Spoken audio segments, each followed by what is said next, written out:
हमें बहुत चौकन्ना रहना होगा ताकि हमारे बिजनेस में कोई टांग ना अड़ाए, और साथ में मेडिसिन का प्रोडक्शन भी बढ़ाना होगा। हाँ हाँ, बिल्कुल बढ़ाएंगे। लेकिन आजकल सरकार की नजर है हम पे, बहुत होशियारी से काम लेना होगा। हाँ हाँ, हमें पता है, इसलिए डॉक्टर किशोर और उसके हॉस्पिटल पे हमें नजर बनाए रखना है, समझे? ठीक कहा आपने, ठीक कहा। पुलिस के साथ सेटिंग अपना ठीक चल रहा है और वक्त पे पैसा भी पहुंच रहा है, इसलिए डरने की कोई जरूरत नहीं है। सिर्फ डॉक्टर से हमें सावधान रहना पड़ेगा, समझ गए? कुछ डॉक्टर तो हमारे हिसाब से काम कर रहा है, लेकिन कुछ डॉक्टर है जो हमारे खिलाफ है। चलो कुछ सोचते हैं उनके बारे में। नमस्कार देवी और सज्जनों, आज हम लोग यहाँ मेडिकल साइंस के बारे में कुछ डिस्कस करने के लिए इकट्ठे हुए हैं, जो इंसान के जिंदगी के लिए बहुत अमूल्य है, जो हर एक व्यक्ति के जिंदगी के साथ जुड़ा हुआ है। पुरुषों के सेक्स ऑर्गन दो भागों में बटे होते हैं, बाहरी भाग और भीतरी भाग। बाहरी भाग में 3 अंग होते हैं और भीतरी भाग में भी 3 अंग होते हैं। बाहरी भाग का जो पहला अंग वो है स्कोटक, जो इंद्रिय के नीचे थैली के रूप में है। दोनों कोश में रहता है काफी विभाजन। यह हमारे शरीर का सबसे कोमल हिस्सा है, जो प्रकृति ने थैली में सुरक्षित रखा है। इन कोश में शुक्राणु तैयार होता है, जो स्त्री के डीम के साथ मिलकर एक नए जीव की रचना करते हैं। मनुष्य का तीसरा भाग है लिंग यानी पेनिस। स्पर्म यानी शुक्रातान स्त्री के भीतर पहुंचाता है। लिंग लंबे और छोटे होने से कोई फर्क नहीं पड़ता है, और संभोग की आनंद में जीवन में कोई कमी नहीं होता है मेरे दोस्तों। और एक बात, ये लिंग ऐसा है, जब काम उत्तेजना बढ़ जाता है तब ये लिंक सख्त हो जाता है, और इसके बारे में बात करेंगे डॉक्टर साहब। आइए आइए आइए। नमस्कार, आप सबको इस कार्यक्रम में स्वागत करते हैं। हमें डॉक्टर साहब ने जो अवगत करवाए उसके आगे के हिस्से के बारे में हम अभी बातें करेंगे। आखिर काम उत्तेजना के बाद लिंग मुरझा क्यों जाते हैं? जब मिलन की घड़ी आती है तब पुरुष के लिंग से शुक्रता निकलने से और औरत के गर्भाशय में प्रवेश करने से एक नई सृष्टि की रचना होती है, और इस धरती पे मानव का जन्म होता है। और इस धरती में सर्वश्रेष्ठ जीव के हिसाब से माना जाता है।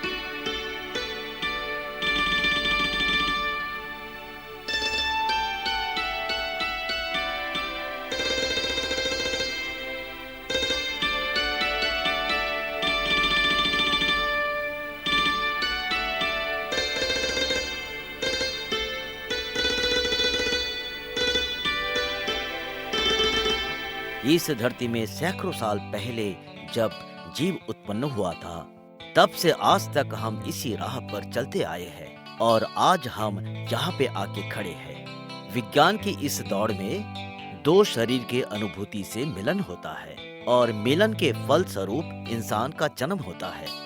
कुदरत की बड़ी अजीब देन है ये, जो हमें वरदान के रूप में मिला है।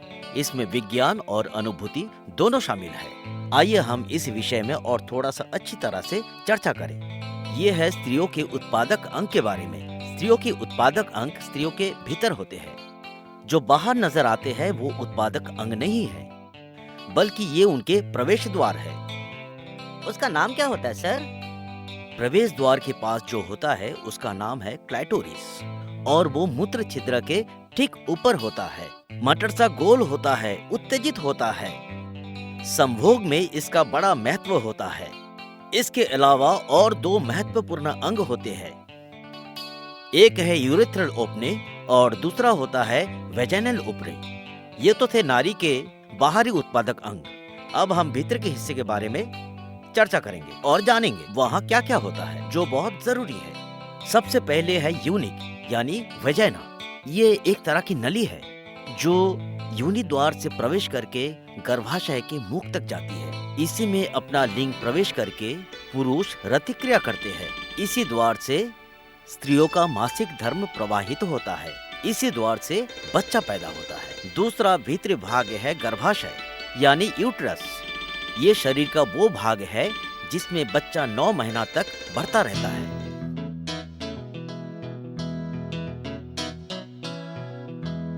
तीसरा भाग है ओवरिस, जो पुरुष का शुक्रतान निर्माण किया करते हैं। उसी तरह स्त्री में डिम का निर्माण होता है।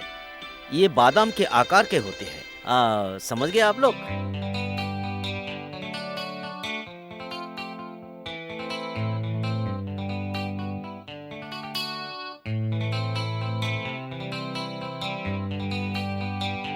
जहाँ पुरुष के टेस्टिकल्स लाखों शुक्राणु पैदा करती है, वही औरत के ओवरीज पूरे महीने में सिर्फ एक ही डिम पैदा करती है। अब लीजिए डिम नलिकाएं। गर्भाशय के दाएं बाएं 2 नलिकाएं चलती है, जिनका एक सिरा यूट्रस तथा और ओवरी से जुड़ा हुआ रहता है। डिम यानी फीमेल एग अपना यात्रा शुरू करता है और गर्भाशय पहुंचता है। मगर एक बात यहाँ ध्यान रखना चाहिए और एक सवाल यहाँ रह जाता है, पुरुष और स्त्रियों का उत्पादक अंग का मुख्य प्रयोजन क्या है? इसका खास मकसद है संसार में जन्म क्रिया बनाए रखने का।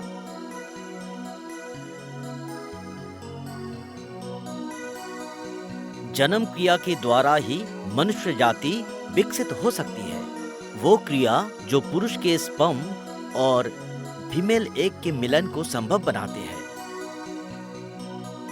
जिससे एक नया प्राण का सृष्टि होता है। ये एक ऐसा विषय है जिसमें अक्सर देखा जाता है पुरुष और नारी दोनों बहुत संकोच में रहते हैं, बल्कि उन्हें पूरा खुल के आना चाहिए और मिलन प्रक्रिया को संपन्न करना चाहिए। और अगर मन में संकोच और कोई द्विधा रहेगा तो लिंक बराबर लंबा और सख्त नहीं हो पाएगा और मिलन अधूरा रह जाएगा।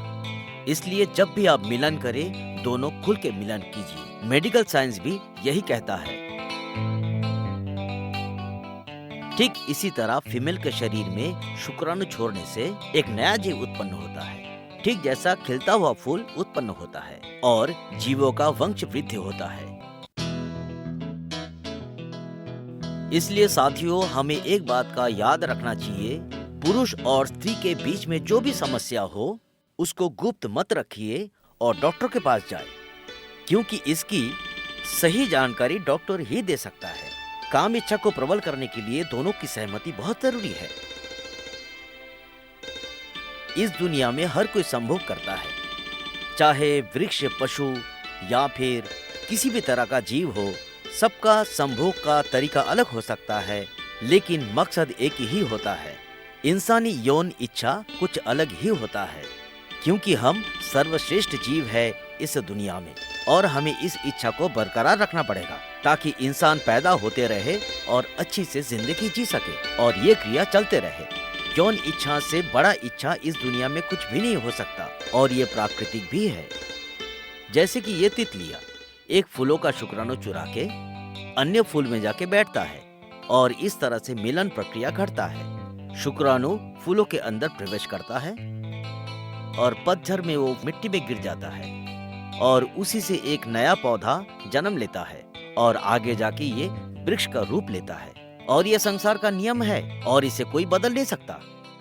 जैसा कि सर ने अभी अभी जो बातें आपको विस्तार से समझाई, उसी के बारे में मैं आपको प्राणी जन्य के बारे में बताती हूँ। जैसे कि मछली समुद्र में रहती है, उसमें छोटी बड़ी सभी तरह की मछलियाँ होती है। कुछ मछलियाँ अंडे देती है और इस प्रक्रिया के बारे में मैं आप लोगों से बातचीत करना चाहती हूँ। जैसे कि मछली समुद्र में रहती है, नर मछली मादा मछली के साथ मिलकर समुद्र में 21 दिनों के बाद अंडे देती है। मछलियाँ समुद्र में संचार करती है, यहाँ से वहाँ जाती है। जैसे ही मिलन की घड़ी होती है, मादा मछली अंडे देती है। नर मछली अपने मुंह के छाक के द्वारा अंडों को सुरक्षित जमाए रखती है। उनमें से छोटी मछलियाँ पैदा होती है। 15 दिनों के बाद ही छोटी मछलियाँ तैरने लगती है और इसी तरह से एक नया जीव उत्पन्न होता है। इसी को प्रजनन कहते हैं। जैसे कि कछुआ भी समुद्र में रहता है। कुछ कछुए जमीन पर भी रहते हैं, इसीलिए कछुओं को उभयचर प्राणी कहा गया है। कछुए भी अंडे देते हैं, वो भी रेत में। 21 दिनों तक वो अंडों को रेत में छुपा कर रखते हैं ताकि बच्चों का जन्म अच्छा हो। विषमजन्य मछलियाँ भी बच्चे पैदा करती है, वो भी अंडों के स्वरूप में। उसे नर मछली अपने मुंह में समाये रखता है और दूसरी जगह जाके बिछो देता है ताकि अन्य हिंसक मछलियों से उसकी सुरक्षा हो सके। अब आप लोगों को प्रजनन के बारे में जानकारी हो ही गई। अब हमें मनुष्य के प्रजनन के बारे में जानना है। तो चलिए जानते हैं कि मनुष्य की उत्पत्ति कैसे कैसे हुई। कोई बताएगा या मैं ही बताऊं आप लोगों को? चलो अब जानते हैं समुद्री घोड़े के बारे में। नर घोड़ा और मादा घोड़ा, इनका मिलन होता है थोड़ा थोड़ा। जब तक नर समुद्री घोड़े को मादा घोड़ा नहीं मिल जाता, तब तक वो समुद्र में संचार करते रहता है। जैसे ही उसे मादा घोड़ा मिलता है, उन दोनों का मिलन होता है। जैसे ही मादा घोड़ा प्रजाति उत्पन्न करती है, तो नर घोड़ा उसे अपने थैली में समा लेता है और उससे छोटे छोटे समुद्री घोड़े पैदा होते हैं। अब आप लोगों की समझ में थोड़ा थोड़ा आ गया होगा। अब चलो ये तो हुई बात समुद्र घोड़े की। अब बात करते हैं संभोग के बारे में। कौन बताएगा? जानता है कोई इसके बारे में?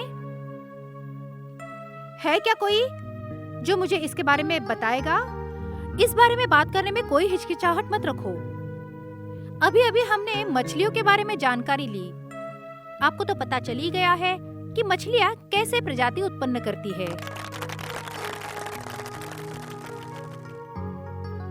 इंसान के सृष्टि के विकास अजीब थे और यही चित्र इसका विवरण करता है।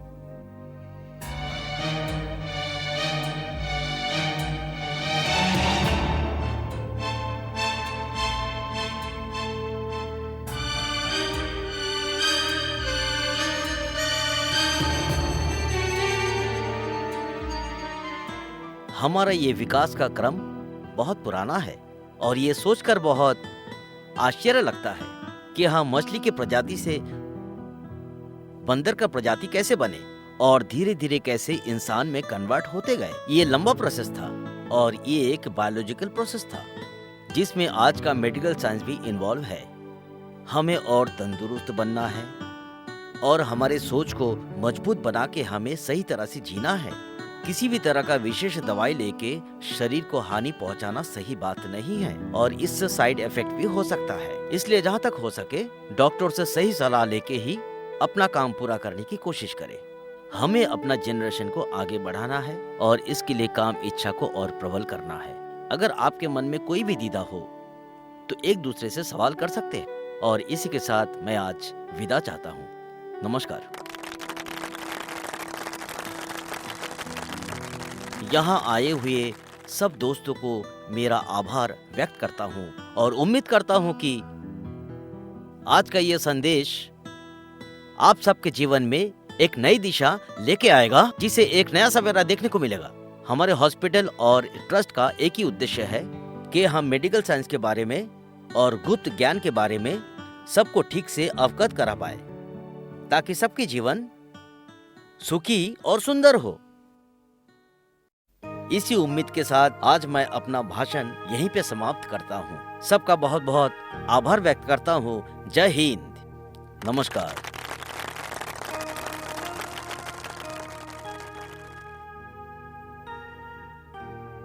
हम अपनी जिंदगी में और सुख कैसे पा सकते हैं,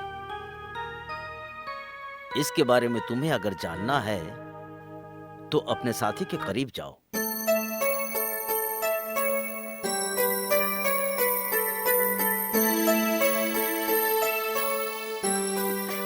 पिताजी, मुझे माफ कर दीजिए। मुझसे बहुत बड़ी गलती हो गई। मैं आगे से ऐसा नहीं करूंगी। आप जो कहेंगे वो मैं करने के लिए तैयार हूँ। बस मुझे माफ कर दीजिए। आइंदा से मैं उसे नहीं मिलूंगी। आप मुझे दवाई दे दीजिए। ठीक है बेटी, तुम बिल्कुल चिंता मत करो। मैं तुम्हें एक दवा देता हूँ और इस दवा से तुम्हारा सारा प्रॉब्लम सॉल्व हो जाएगा। ये लो, इसको पी लो।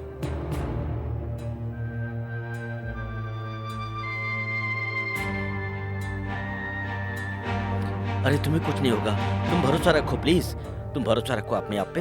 हिम्मत मत हारो, सब ठीक हो जाएगा। थोड़ा सा भरोसा रखो अपने आप पे, सब ठीक होगा। आराम से, आराम से। तुम मुझे छोड़ के नहीं जा सकते हो। ये तुम्हें अचानक क्या हो गया? मुझे पिताजी ने दवाई दी थी, उसे तो मैंने ले लिया। मेरी समझ में नहीं आ रहा कि क्या हो रहा है। लगता है अब मैं नहीं रहने वाली। तुम चिंता मत करो, मैं तुम्हें इंसाफ दिलवाऊंगा। कैसा इंसाफ दिलवाओगे? उन लोगों ने मेरे साथ बुरा बर्ताव किया और उनके कर्मों की सजा मैं भुगत रही हूँ। पापा ने मुझे नकली दवाई दी जिसका असर गलत हुआ। मेरी समझ में नहीं आ रहा कि अब मैं क्या करूं? मैं नहीं छोड़ूंगा उसको। मैं तुम्हें सुनो ना, नहीं, मेरे जाने के बाद तुम्हें तुम कुछ नहीं शादी होगा। कर लेना। हिम्मत मत हारो। बोलो ना, मैं हूं ना, करोगे ना? मैं हूँ तुम्हारे साथ। मैं तुम्हें इंसाफ दिलवाऊंगा और मैं इसका बदला लेके रहूंगा। तो नहीं नहीं नहीं नहीं, नहीं, तुम मुझे छोड़ के नहीं जा सकते हो। साथियों, आज हम उसके बारे में चर्चा करेंगे, एक औरत बच्चे को अपने पेट में कैसे धारण करती है। उसका ही विवरण देखिए।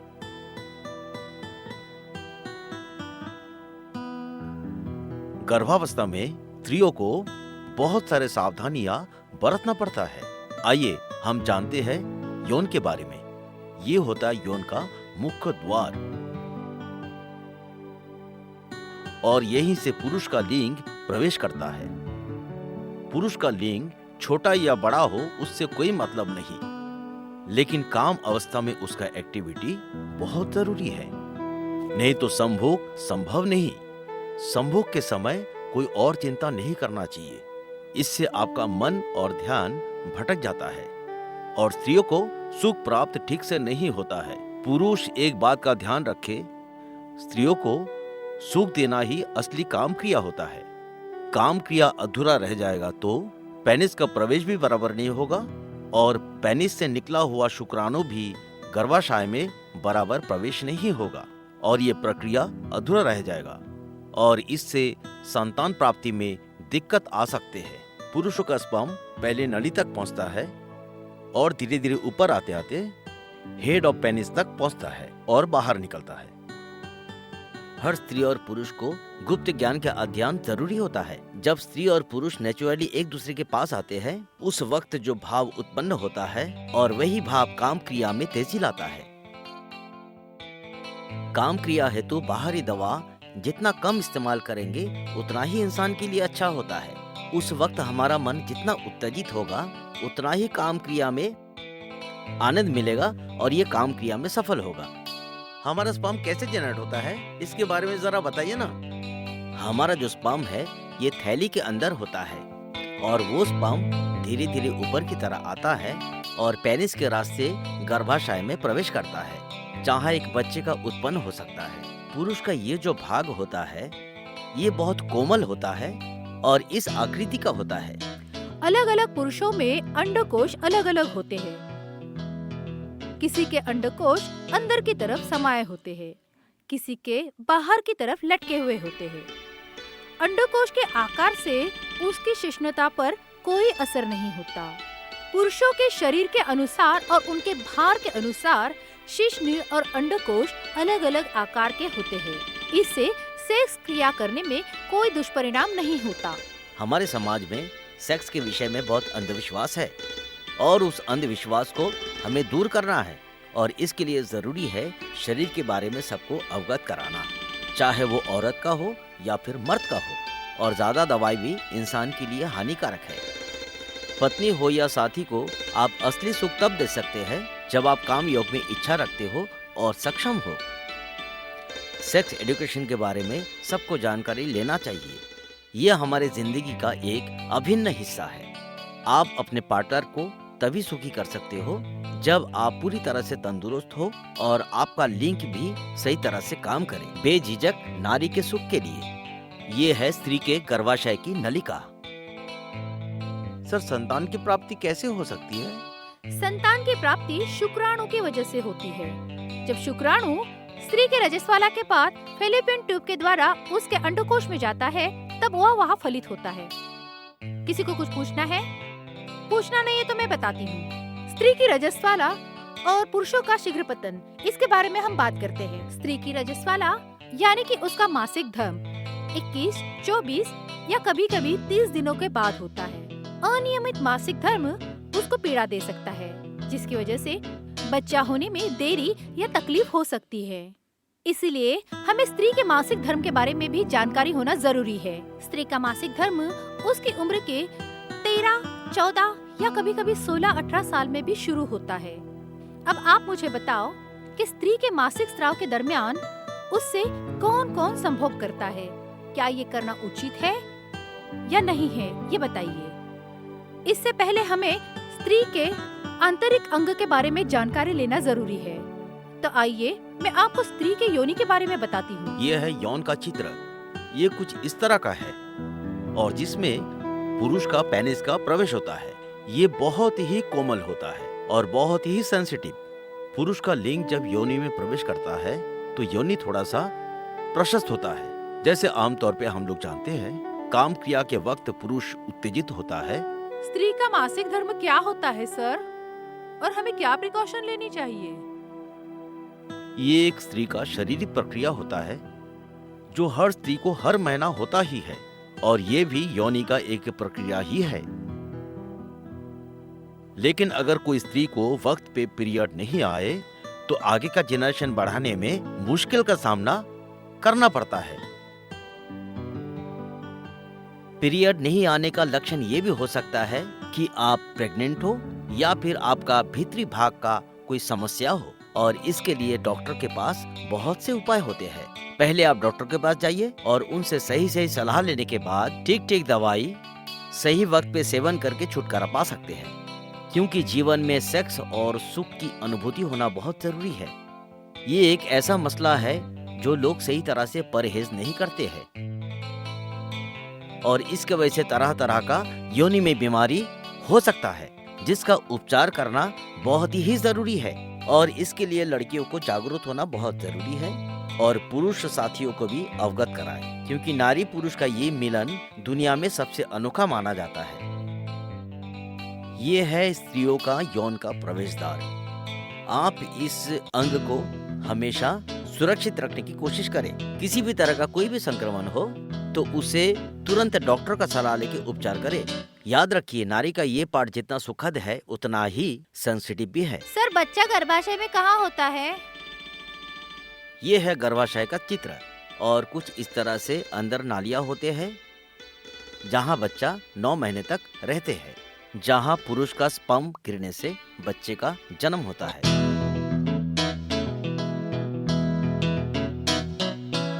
भ्रूण के विकास के समय कुछ चीज़ों पे ध्यान रखना चाहिए, और जैसे कि भारी चीज़ें नहीं उठाया जाए, चलने फिरने में ज़रा परहेज करें, ज़्यादा स्ट्रेस और टेंशन नहीं लेना चाहिए, और अपनी योनि का हमेशा ख्याल रखना चाहिए ताकि किसी भी तरह का कोई भी इन्फेक्शन ना हो। और ये 2 हिस्सा बहुत नाजुक होता है। लड़कियों को एमसी 12 और 16 साल के बीच में शुरू होती है, इसलिए हर माँ का कर्तव्य है कि उस वक्त अपनी लड़की को इसके बारे में बता दे, ताकि आगे चल के वो घबराए नहीं।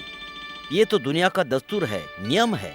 और कभी कभी ऐसा भी होता है, औरत को कभी कभी सेक्स करने की इच्छा बिल्कुल नहीं होती है। औरतों के मस्तिष्क और यौन का संबंध बिल्कुल जोड़ नहीं पाते, टेलीफोन के तार के तरह होते हैं जो कभी जोड़ ही नहीं पाते हैं। तो कभी घंटी नहीं बजती और कभी लाइन नहीं मिलती। खासकर स्त्रियों को गर्भाशय के बारे में जानना अत्यंत जरूरी है। उसी से बच्चे की उत्पत्ति होती है और हमें मातृत्व का सुख मिलता है।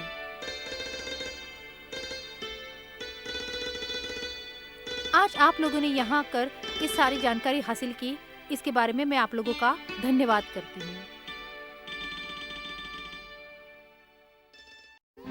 मैडम मैडम, हाँ? मेरी औरत की तबीयत बहुत खराब हो गई है। अच्छा? शायद उसने कोई नकली दवाई खा लिया होगा, अब उसका हालत बहुत खराब है। इस नकली दवाई के धंधा करने वाले को हमें इस समाज से उखाड़ फेंकना है। चलो जल्दी चलो, हमें जाकर देखना चाहिए। हाँ हाँ, चलो चलो। गुरुजी, नमस्कार। हाँ, बैठो बैठो। गुरुजी, क्या हाँ, बताओ, बोलो, बहुत क्या बड़ी हुआ? बात है। इसमें कौन सी बड़ी बात है? अरे ये साहब है ना, सब ठीक कर देगा। बोलो क्या हुआ? वो है ना, मेरे पति। तुम्हारे पति के साथ तुम्हारा संभोग नहीं होता? वैसी बात नहीं, पर वो अच्छे से नहीं कर पाते, आधे में से ही चले जाते हैं और मैं वैसे ही रह जाती हूँ, जिससे मैं संतुष्ट नहीं हो पाती। अब इसके बारे में मैं क्या कर सकती हूँ? देखो लड़की, तुम बिल्कुल चिंता मत करो। तुम यहाँ आई हो तो सब कुछ ठीक हो जाएगा। ठीक हो जाएगा बाबा, भगवान से यही प्रार्थना है। लेकिन तुम्हें मेरी बात माननी पड़ेगी। ये लो और ये भी लो, और इसको अपने पति को पहनाओ। मैं जैसा जैसा बोलूंगा वैसा वैसा बिल्कुल। करो।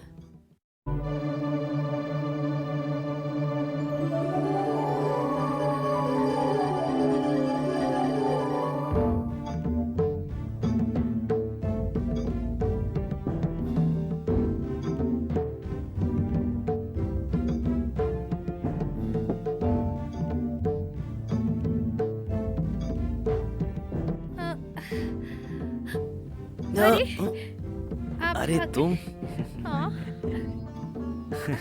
तुम इस वक्त यहाँ? हाँ, आओ ना, आ जाओ। आप प्यार ही आजो, नहीं करीब आ करते जाओ। मुझसे। करो ना। आओ, हम दोनों आज एक दूसरे में खो जाते हैं। सच में? तुम्हें आज मैं जन्नत का सुख देना चाहता हूँ। सच आ में? जाओ, इसी की तुम्हें प्रतीक्षा कर रही थी। मेरे दिल में समा जाओ तुम। तुम्हें आज करीब पाके मुझे बहुत सुकून मिल रहा है। सच में?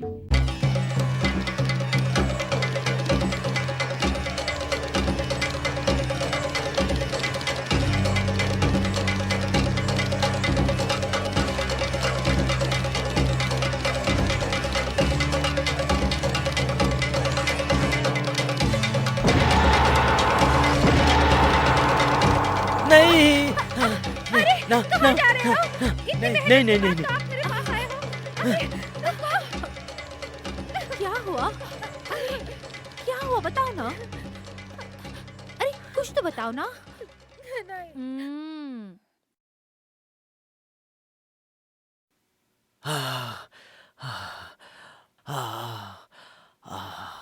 पति के साथ आज ज्यादा ही रोमांस हुआ, हाँ?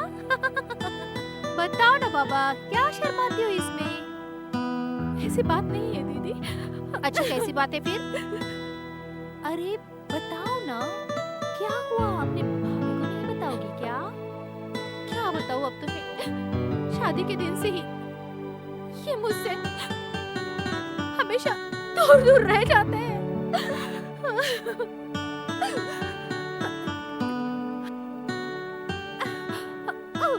क्या करूं?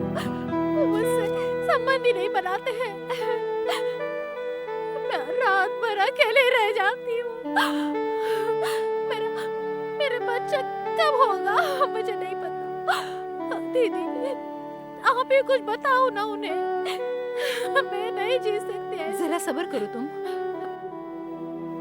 इसका इलाज तो करना ही होगा। डॉक्टर राम ही कर सकता है।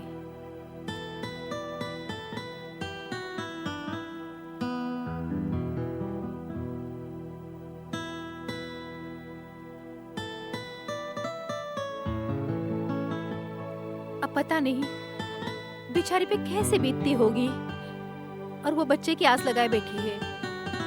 एक बात तुम्हें अच्छी तरह ध्यान रखना चाहिए, तुम लोग अंधविश्वास पे भरोसा करके क्षणिक सुख हासिल करना चाहते हो। ऐसी बात नहीं है, वो तो बस बेचारी पति से एक संभोग की इच्छा ही तो चाहती है, अपने घर के लिए एक वंशज ही तो चाहती है। क्या उसे उसका हक नहीं चाहिए? बताओ, तुम बताओ ना। बेचारी रात भर रोते रहती है, पता नहीं मैं अपने भाई को कैसे समझाऊं। और वो है कि ये सब चीजों में विश्वास ही नहीं रखता। उसे लगता है माँ तो मर गई, लेकिन उसे लगता है कि उसकी बीवी उसके माँ की तरह दिखती है। शायद इसी वजह से वो संभोग नहीं कर पाता। पर इसमें भाभी का क्या दोष? देखो, मैं तुम्हें एक बात बताता हूँ, तुम अपने सहेली को बोलो वो अपने पति को सेक्स के बारे में अच्छी तरह से अवगत कराए और सेक्स के काम क्रिया के बारे में अच्छी तरह समझाए, ताकि उसके मन में इच्छा जागे सेक्स के प्रति और अपने जिंदगी को सुखद बनाए। मार्केट में कितने सारी किताब तो है, कितनी भी किताबें पढ़ डालो, पर उनके ऊपर इसका असर नहीं होने वाला। तुम चाहे कुछ भी कर लो, ऐसी बात नहीं है। हम कोशिश तो कर सकते हैं उन्हें पढ़ाने की, समझाने की, ताकि वो समझ सके और वो पहले जैसा खुश हो जाए।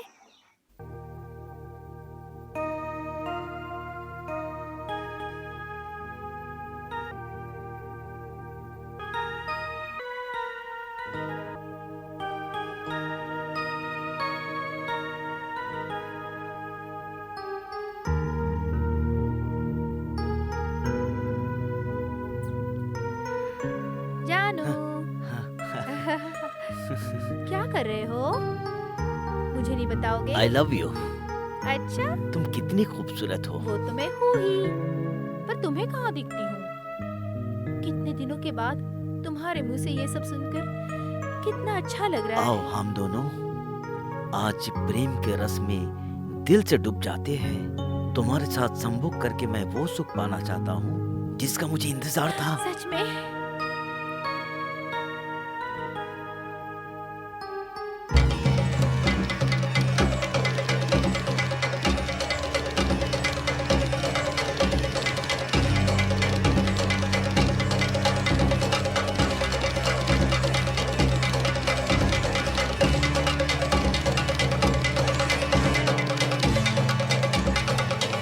नहीं नहीं नहीं क्या हुआ? नहीं, आओ ये ना। नहीं हो सकता। नहीं नहीं नहीं नहीं ना। क्यों?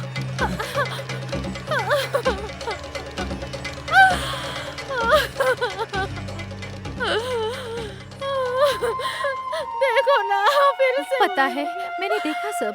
चुप हो जाओ, सब कुछ ठीक हो जाएगा। तुम चिंता मत करो, मैं हूं ना तुम्हारे साथ। हम इसके बारे में इलाज करेंगे, तुम जरा भी चिंता मत करना। जब राम बाबू तुम्हें अच्छे से दवाई देंगे तब सब कुछ ठीक हो जाएगा, ठीक है?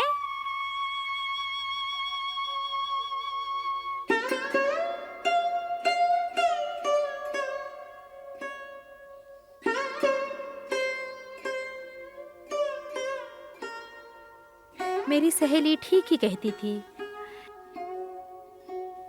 दीदी, मुझे ना आपसे कुछ पूछना है, बताओगी? मुझे महीने में ना बहुत तकलीफ होती है। अच्छा, कब से? हाँ, अभी। देखो, स्त्री की संरचना उसके शरीर से जुड़ी हुई रहती है। जैसे कि कुछ महिलाएं, कुछ लड़कियां स्थूल, पतली होती है। उस हिसाब से उनका मासिक स्राव भी अलग अलग होता है। कुछ लड़कियों को 14 साल में ही मासिक स्राव शुरू होता है, लेकिन कुछ एक लड़कियों को 12 साल में ही होता है, क्योंकि वो स्थूल होती है और इसी वजह से उनके मासिक स्राव में अनियमितता होती है। शायद तुम्हें भी वही तकलीफ हो। एक बार तुम राम बाबू के डिस्पेंसरी आकर चेकअप करा लो, ताकि तुम्हारी समस्या का हल निकले और तुम्हारा इलाज अच्छे से शुरू हो जाए, ताकि आने वाले दिनों में तुम्हें मासिक समस्या से जूझना ना पड़े। और तुम्हारे शरीर को भी कोई तकलीफ ना मिले। वैसे डॉक्टर तो उनके हिसाब से दवाइयाँ देते हैं, जैसे कि इंजेक्शंस, 3 महीने की दवाइयाँ, और किसी किसी को तो इंटरनली इंजेक्ट कर देते हैं। लेकिन उससे पहले यूरिन टेस्ट करना पड़ता है। उसके बाद 3 महीने के लिए 21 दिन का कोर्स देते हैं। हर 20 गोली के बाद एक लाल गोली खानी होती है। उसके बाद दवाइयाँ बंद कर देते हैं ताकि मासिक स्राव में अधिकतम रक्तस्राव ना हो और स्त्री को तकलीफ भी ना हो। समझ में आई मेरी बात? अब तुम्हें जाके पहले चेकअप कराना होगा, उसके बाद डॉक्टर तुम्हें दवाइयाँ देंगे, और चाहे तो वो अंदर से चेकअप भी करा सकते हैं ताकि कोई परेशानी हो तो उसका हल निकाल सके। ठीक है? अब कोई देरी नहीं करना, ठीक है ना? जल्दी से जाके दवाई ले लेना। तुमने सही कहा दीदी। वो तो मुझे पता है। अरे सुनो ना, कब से तुम्हें ढूंढ रही थी। कहाँ बैठे हो तुम यहाँ आकर? मैं ना आज बहुत खुश हूँ, सच में खुश हूँ, बहुत खुश। तुम्हें देखकर मुझे बहुत अच्छा लगा। आज तुम सच में खुश नजर आ रही हो। और बताओ, तुम्हें कैसा महसूस हो रहा है? मैं नहीं बताऊंगी, जाओ। मुझे ना अलग अलग से खुशबू बदबू महसूस होती है। जी मचलता है मेरा, और इन सब बातों के जिम्मेदार सिर्फ तुम हो और कोई नहीं, तुम ही हो। हाँ, ये तुम्हारा फैमिली मैटर है, फैमिली मैटर। तुम्हारे भाई ने तो सिर्फ दवाई दी है। अरे सिर्फ दवाई नहीं, इलाज किया है। सच में तुम जैसी पत्नी को पाकर सच कहता हूँ मैं तुम्हारे भाई का शुक्रगुजार हूँ। I am very proud of him. अरे वो तो तुम्हें होना ही पड़ेगा, नहीं तो वो तुमसे नाराज हो जाएंगे, क्योंकि तुम उनके बहन के पति हो और कुछ नहीं। समझ गए? अरे मेरे मर्द बाबू, तुमने आज मेरी मर्दांगी को ललकारा है। तुम्हें क्या लगता है मैं नामर्द हूँ? अरे मैंने ऐसा तो नहीं कहा। चुप बैठो। तुम्हें आज पता चल जाएगा असली मर्द कौन अरे है। ऐसी बातें करते हो। मैं आज तुम्हारी अरे नहीं, हर इच्छा पूरी नहीं, करूंगा। छोड़ो मुझे। समझ गई? छोड़ो। चल दिखाता हूँ मैं तुझे। छोड़ो। देख। क्या कर रहे हो? छोड़ो ना। प्लीज ऐसा मत करो, मत करो। मैं कह देती हूँ, क्या तुम हुआ? पागल हो गए हो? क्या हुआ अभी? देखना नहीं मेरी मर्दांगी? नहीं। देख तुझे मैं दिखाता हूँ। देख। अरे अरे नहीं, कहाँ जा रही है? छोड़ो मुझे। रुक। छोड़ो। आज मैं तेरा चीर हरण करके ही रहूंगा। नहीं। हे भगवान। अरे रुक जा। दरवाजा खोल। खोल मैं बोलता हूँ। हाँ डार्लिंग, डार्लिंग। आज तुम बहुत खूबसूरत लग रही हो। हम्म। क्या बात है? ओ जीजा जी, ओ। कब आए हो? क्यों दीदी? जीजा जी अकेले मजे ले रहे आओ हो? हम दोनों प्यार चलो करते मैं हैं। चलती हूँ, बाय। अच्छा मूड है ना आज? बिल्कुल।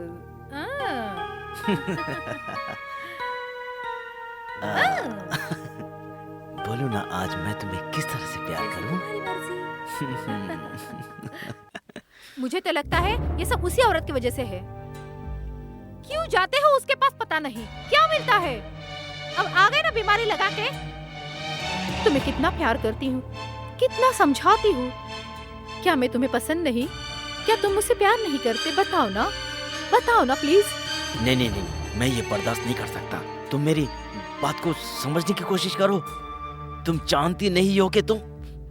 पर मैं क्या नहीं जानती, और तुम मुझे क्या समझाने की कोशिश कर खामोश, रहे हो? मुझसे ये सब बर्दाश्त नहीं हो रहा है। तुम क्या बोलती हो मुझे कुछ भी समझ में नहीं आ रहा है। पर वो सब तो ठीक है, पर तुमने वो दवाई लगाई क्या? नहीं नहीं, मुझसे नहीं होगा। मैं ये कभी नहीं कर सकता हूँ। सुनो, अब तुम्हें चिंता करने की जरा भी जरूरत नहीं है। तुम्हारा सब काम आज मैं एकदम आसान कर दूंगा। ये लो दवाई का डब्बा, इसे खाते ही और पैसा 10 रुपया दे दो, तुम एकदम ठीक हो जाओगे। शुक्रिया शुक्रिया। चलता हूँ। और हाँ, ये दवा लगाना मत भूलना।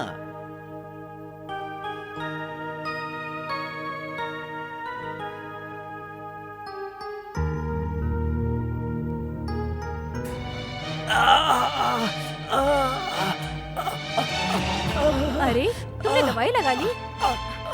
जलन हो रही है ना? थोड़ा सहन कर लो। तुम्हारे कहने पे मैं ये दवाई तो लगा ली। देखो कितनी तकलीफ हो रही है मुझे। सब जानती हूँ मैं, तुम्हारे नाटक को भी और तुम्हारी तकलीफ को भी। क्या उस औरत के पास जाते हो तब तुम्हें तकलीफ नहीं होती, और यहाँ आकर तुम मुझे तकलीफ एक काम बताते हो? करो, तुम यहाँ से जाओ। अच्छा, तो मैं चली जाती हूँ, फिर नहीं आऊंगी, समझे तुम? जा। हेलो डॉक्टर राम बाबू, मैं रेवती बोल रही हूँ। इनकी तबीयत बहुत खराब है, इनसे बर्दाश्त ही नहीं हो रहा। आप जल्दी आइए प्लीज, मैं इंतजार कर रही हूँ। और साथ में दवाई लेते हुए आना। अच्छा सुनो, एक काम करो, मैं वही आता हूँ। पहले तो तुमने मेरी बात नहीं मानी और अब उल्टी सीधे दवाई ले ली। तुम तो जानते हो मैंने इसके हाँ, कहने हाँ। पर लगा ली। पर ऐसी बात मत कहो, इसने तो बस तुम्हारे अच्छे के लिए कहा, और तुमने तुमने तुमने उसकी बात नहीं मानी। अब मैं तुम्हारा चेकअप करता हूँ, ठीक है? फिर से यार। हाँ चलो। जाओ। लेकिन मुझे अजीब सा डर लग रहा है। हाँ, घबराने की कोई बात नहीं, चलो चेकअप कर लेते हैं।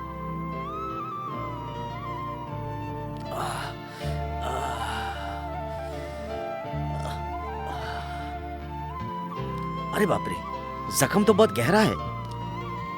अगर तुरंत इलाज नहीं किया तो बात बिगड़ जाएगी। एक काम करो, पहले तुम अपना चेकअप करवा लो, समझ गए? उसके बाद इलाज शुरू करते हैं। और हाँ, पहले इनसे कहो कि उस औरत के पास ना जाए। वो सब रहने दो, तुम मेरी बात सुनो, जो कहता हूँ वो करो। सुबह जाके हॉस्पिटल में चेकअप करवा लेना।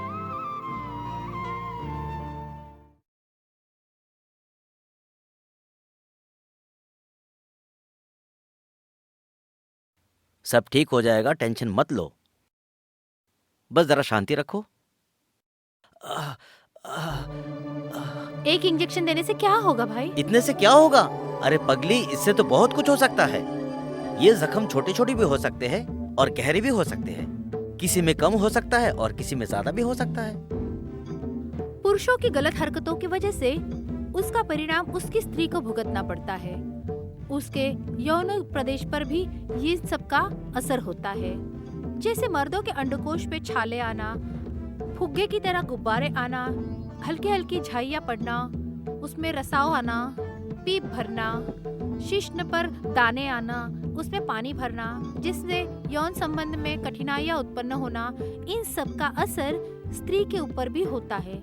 स्त्री के शरीर के कुछ भागों पर फुंसिया, फोड़े, यौन प्रदेश पर कालीखी और जख्म, छाले जैसे कि अल्सर, ये सब चीजें दिखाई देती है। बारीक बारीक छिद्र होने की वजह से उसमें रसाव होने लगता है, जिससे स्त्री को लघु शंका के वक्त तकलीफ होती है। उसके रजस्वाला के दिनों में भी उसे बहुत तकलीफ होती है, जिससे उसके चेहरे पर फुंसी आती है।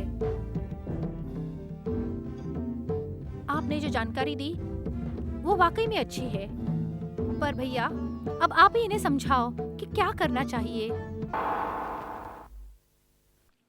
हाय डार्लिंग, कैसे हो? आ गई तुम? तुम्हारी याद आई इसलिए आ गई।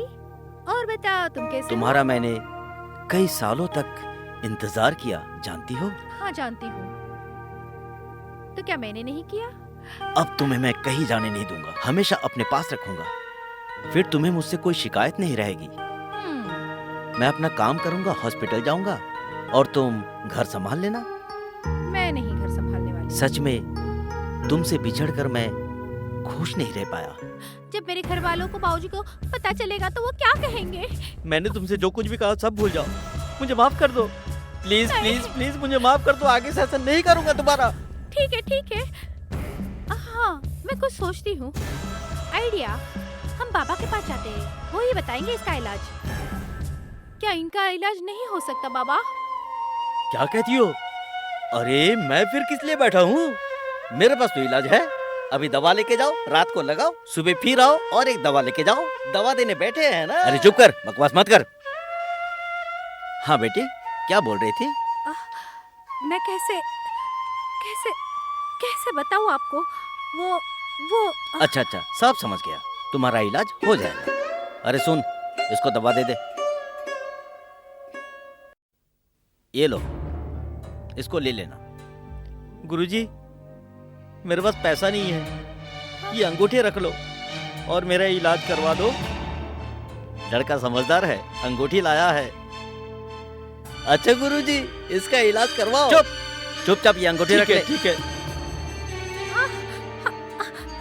दीदी, मुझे बहुत तकलीफ हो रहा है। नहीं नहीं नहीं नहीं नहीं नहीं, तुम्हें कुछ नहीं होगा, मैं हूं ना तुम्हारे साथ, तुम बिल्कुल चिंता मत करो। दीदी, दीदी, छोटी, क्या हुआ तुझे? क्या हुआ? दीदी, छोटी, क्या हुआ? बोल। दीदी, मुझे बचा लो दीदी, मुझे बहुत तकलीफ हो रही है पेट में, मेरी समझ तुम्हारी वजह से। दीदी, मैं माँ बनने वाली हूँ दीदी। हे भगवान, और मैंने बच्चा गिराने की दवाई ली। अब क्या होगा? जो करना था वो तुमने कर लिया, अब मैं क्या कर सकती हूँ? तुम बताओ। तुम चिंता मत करो, मैं तुम्हारा इलाज कराऊंगी, तुम चिंता मत करो, ठीक है?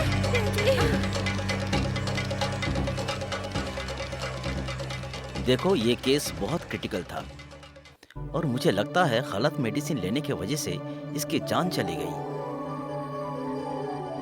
ये सब नकली वैद्य जी का कमाल है। सच कहा, अगर वो ये सब चीज नहीं करती तो ओके, आज उसकी जान बचती। ठीक है, हमें कंप्लेंट करनी चाहिए। एक फोन लगाओ, देखता हूँ।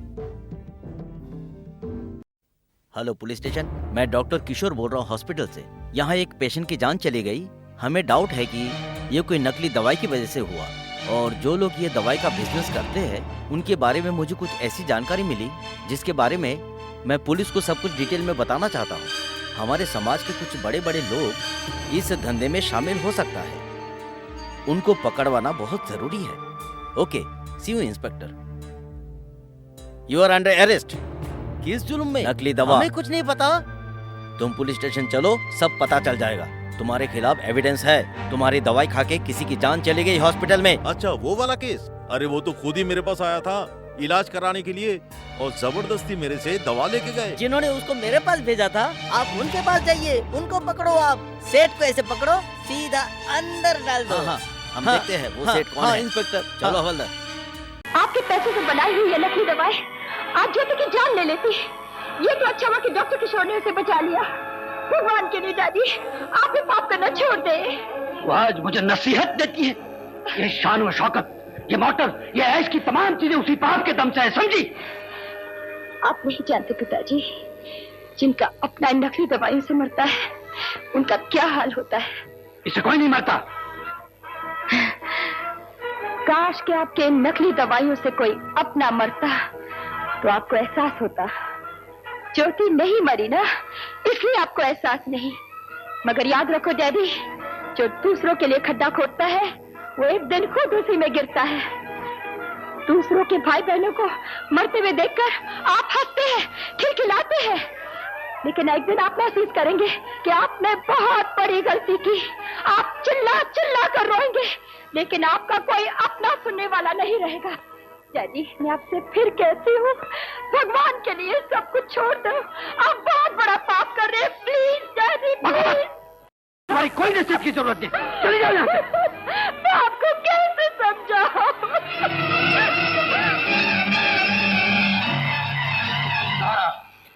कल तो हम पुलिस को चकमा दे आए, मगर इस तरह से कब तक चलता रहेगा? अगर हमने किशोर को खत्म नहीं किया तो हमारा धंधा खत्म हो जाएगा। अगर ऐसी बात है तो मैं आज ही किशोर को खत्म किए देता हूं। आज मैं चाहूंगा कि आप लोग हम लोगों से प्रश्न करें और हम लोग सरल भाषा में उसका उत्तर दें, ताकि आप लोग यौन विज्ञान के बारे में अच्छी तरह समझ सकें। स्त्री को संतुष्ट करने के लिए लिंग की लंबाई कितनी होनी चाहिए? लिंग की लंबाई से संतुष्टि का कोई संबंध नहीं। संतुष्टि के लिए यौन विज्ञान का समुचित ज्ञान होना बहुत जरूरी है, तभी जीवन का पूर्ण आनंद प्राप्त हो सकता है। जवान लड़कियों को दाढ़ी मूछें क्यों निकल आती हैं? जब भी लड़कियों में पुरुष हार्मोन एंड्रोजन की मात्रा अधिक होने लगती है तो उनके बालों का वितरण पुरुष शरीर के समान होने लगता है। ऐसियों को नई प्रणाली के अनुसार इलेक्ट्रोलासिक करवाना चाहिए। कभी कभी पुरुषों के स्तन बढ़ते हुए देखे जाते हैं, इसका कारण क्या है? नर व मादा की विभेदीकरण क्रिया पूरी तरह न हो पाने से कभी कभी ऐसा होता है। ऐसे स्तनों को प्लास्टिक सर्जरी के द्वारा ठीक करवाना चाहिए। पुरुष किस उम्र तक संभोग कर सकता है? सामान्य पुरुष 40-45 वर्ष की आयु तक संभोग कर सकते, परंतु कुछ पुरुष 80 वर्ष की आयु तक काम इच्छा रखते। ठीक इसी तरह स्त्रियां 40-45 वर्ष की आयु तक काम इच्छा रखती। स्त्री के बच्चा पैदा होने के कितने दिनों बाद संभोग करना चाहिए? जब तक स्त्री शक्तिवान न हो जाए संभोग नहीं करना चाहिए, और ये शक्ति पाने के लिए कम से कम 40-45 दिनों की आवश्यकता है। प्रत्येक स्त्री के स्तन एक ही तरह के होते हैं या इसका आकार भिन्न भिन्न पाया जाता है? नहीं, हर स्त्री में स्तनों का आकार भिन्न भिन्न होता है। यहाँ तक कि कभी-कभी एक ही स्त्री में दोनों स्तन छोटे बड़े पाए जाते हैं, लेकिन ये कोई शारीरिक विकार नहीं। अलग अलग जातियों में स्तनों का आकार भिन्न भिन्न रहता है। जो पुरुष के साथ संभोग करते हैं वो कुछ सालों के बाद क्या स्त्री के काबिल नहीं रहते? जो पुरुष समलिंग होते हैं उन्हें स्त्रियों के साथ संभोग करने की जरूरत ही नहीं, वो स्त्रियों के संसर्ग में नपुंसक होते हैं। और जो पुरुष स्त्री और पुरुष दोनों के साथ संभोग का आनंद लेते हैं वो स्त्री के संभोग के लायक रहते हैं। इसके बाद भी मेरी पत्नी गर्भवती हुई है, क्या मेरी पत्नी चरित्रहीन है? नहीं, कभी कभी शुक्र नलिकाओं में ऑपरेशन के बाद भी शुक्र कीट रह जाते हैं, जिससे स्त्री गर्भवती हो सकती है। शीघ्र पतन के कारण क्या है? शीघ्र पतन के मानसिक कारण भी हैं, जैसे स्त्री का ठंडी होना, यौन क्रिया के प्रति पाप की भावना से उत्पन्न भय, स्त्री पुरुष के बीच प्रेम अभाव, पारस्परिक शत्रुता से उत्पन्न घृणा का भाव, पुरुष की नात तजुर्बेकारी के कारण अपनी योग्यता के संबंध में संदेह, हीन भावना से पीड़ित होना, संतान उत्पत्ति का भय, यौन बीमारियां हो जाने का भय, मादक द्रव्यों का लंबे अरसे तक सेवन इत्यादि इत्यादि। अगर इन सब बातों का ध्यान रखा जाए तो शीघ्र पतन कभी नहीं हो सकता। परश ग्रंथि में प्रदाह रोग होने की वजह से भी शीघ्र पतन हो सकता है। पत्नी द्वारा भरपूर सहयोग न दिए जाने पर भी शीघ्र पतन हो सकता है। वीर्य स्खलन के बाद आदमी खुद को कमजोर क्यों महसूस करता है? वीर्य स्खलन का कमजोरी से कोई संबंध नहीं। आदमी के इमोशन यानी संवेग संभोग काल में इस तरह इन्वॉल्व रहते हैं कि शरीर में खून का दौर, हृदय गति, सांसों का चलना बहुत तेज जाते हैं। इसलिए वीर्य स्खलन के समय आदमी परम सुख का अनुभव करता है। उस वक्त सभी शारीरिक क्रियाएं कुछ ही मिनटों में सामान्य हो जाती है और संभोग में श्रम भी करना पड़ता है तथा भारी मात्रा में एनर्जी भी खर्च होती है। इसलिए यह आवश्यक है कि आदमी कमजोरी महसूस करे और यही हाल स्त्री का भी होता है। हिस्टीरिया के दौरे क्यों पड़ते हैं? ये एक मानसिक बीमारी है। हिस्टीरिया का मूल कारण कामभाव की अतृप्ति है। वासना जागती है पर संतुष्टि नहीं होती। कामभाव की तृप्ति ही इसे ठीक कर सकती है। कामुक सपनों की वजह से होने वाले वीर्यपात के समय क्या वो मनुष्य जाग जाएगा? अक्सर यह देखा गया है कि वीर्यपात के तुरंत पूर्व या तुरंत पश्चात सपना देखने वाला जाग जाता है, मगर वो वीर्यपात को रोक नहीं पाता। जब पुरुष किसी सुंदर स्त्री से अधिक प्रेम करता है तब उसे संभोग करने में कामयाबी हासिल नहीं होती, इसका क्या कारण? नहीं, तुम अपनी पत्नी की सुंदरता और पवित्रता का इतना आदर करते हो कि तुम उसे किसी भी प्रकार अपवित्र या खराब नहीं करना चाहते। यही तुम्हें नपुंसक बनाता है। अगर यह ख्याल तुम छोड़ दो तो तुम पूर्ण मर्द बन सकते हो। जो लोग कस के लंगोट बांधते हैं या तंग अंडरवियर पहनते हैं उससे क्या नुकसान है? कसकर लंगोट बांधने वाले और तंग अंडरवियर पहनने वाले आगे चलकर नपुंसक हो जाते हैं। मेरा एक ही अंडकोश है, क्या इसके लिए मेरे बच्चा पैदा नहीं होता? एक अंडकोश होने से बच्चा पैदा करने पर या यौन जीवन पर कोई असर नहीं पड़ता। नसबंदी के बाद क्या पुरुष नाकाम हो जाता है? नहीं नहीं, ये धारणा बिल्कुल गलत है। लड़कियों में ज्यादातर पहला गर्भ क्यों गिर जाता है? इसका कारण ये है कि गर्भाशय जिसमें कि गर्भ पड़ता है वह अपरिपक्व व छोटा होता है, जिसके लिए वह उसे पूरी अवधि तक धारण नहीं कर सकता और समय से पूर्व ही उसे बाहर फेंक देता है। क्या हस्त मैथुन करने वालों के लिंग कमजोर हो जाते हैं और वे स्त्रियों के काबिल नहीं रहते? नहीं, न तो लिंग कमजोर होता है और न स्त्रियों के नाकाबिल। समय काफी हो जाने की वजह से आज की सभा हम यही समाप्त करते हैं।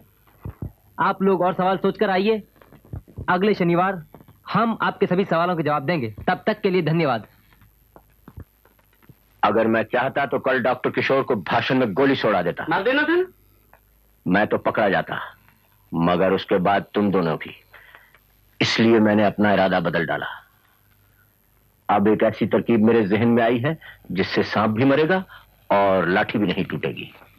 वो क्या? कल हम किशोर की डिस्पेंसरी पर जाकर तमाम दवाइयां बदल देंगे और उसकी जगह नकली दवाइयां और इंजेक्शन रख देंगे।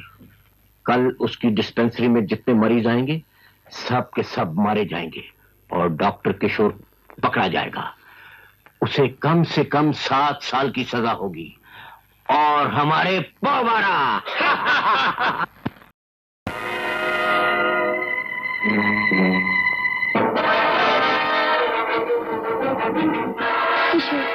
ज्योति की जान बचाने का शुक्रिया अदा मैं आपसे कैसे करूं?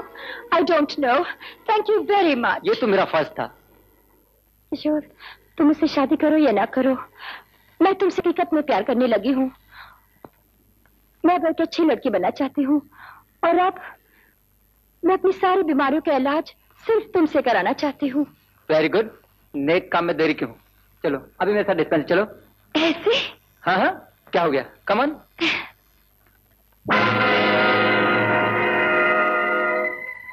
नीता यहाँ? हाँ। अगर हमारी गलत दवाइयों से कुछ हो गया तो खत्म हो जाएगा। हाँ। हमें कुछ करना चाहिए, उसे बचाना चाहिए। आओ नीता। मुझे डर लगता है। अरे इसमें डरने की क्या बात है?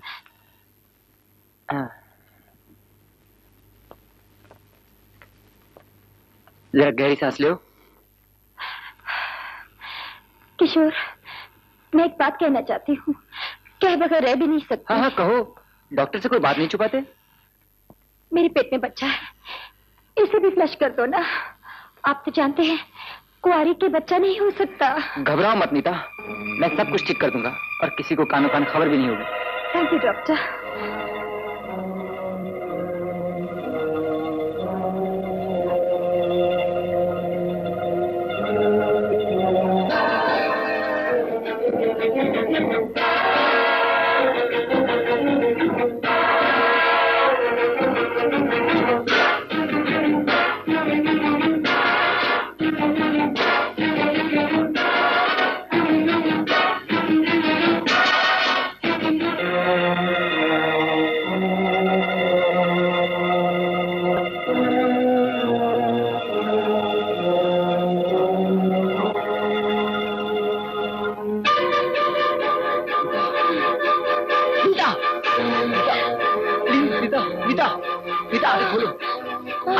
प्लीज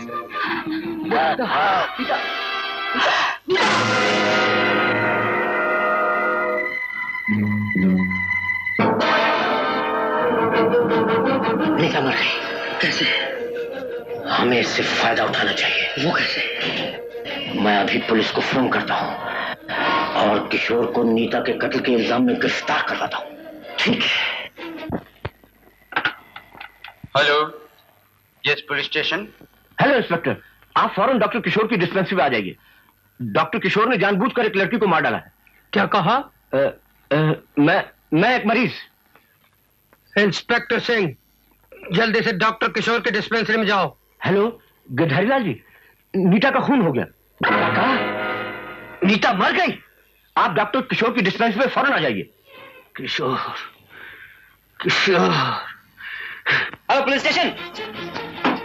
पुलिस को फोन करने की जरूरत है, हम खुद ही हाजिर है। मैं आपको नीता के कत्ल के इल्जाम में गिरफ्तार करता हूँ। लेकिन इंस्पेक्टर साहब, मैं बिल्कुल बेकसूर हूँ। मैंने किसी का कत्ल नहीं किया, किसी का खून नहीं किया।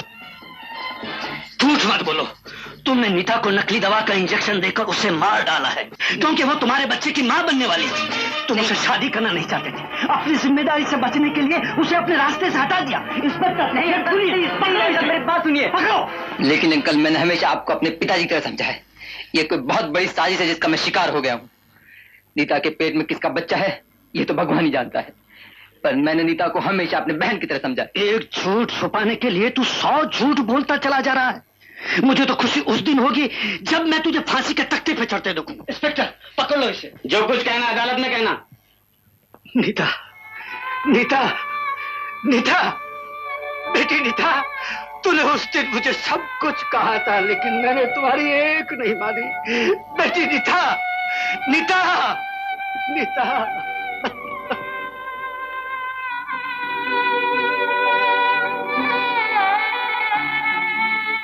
डॉक्टर साहब, ये साजिश किसी आपके दुश्मन की है जिसने आपको अपने रास्ते से हटाने के लिए दवाइयां बदल डाली। लेकिन हम उस असली कातिल का पता लगा कर ही रहेंगे। घबराइए मत।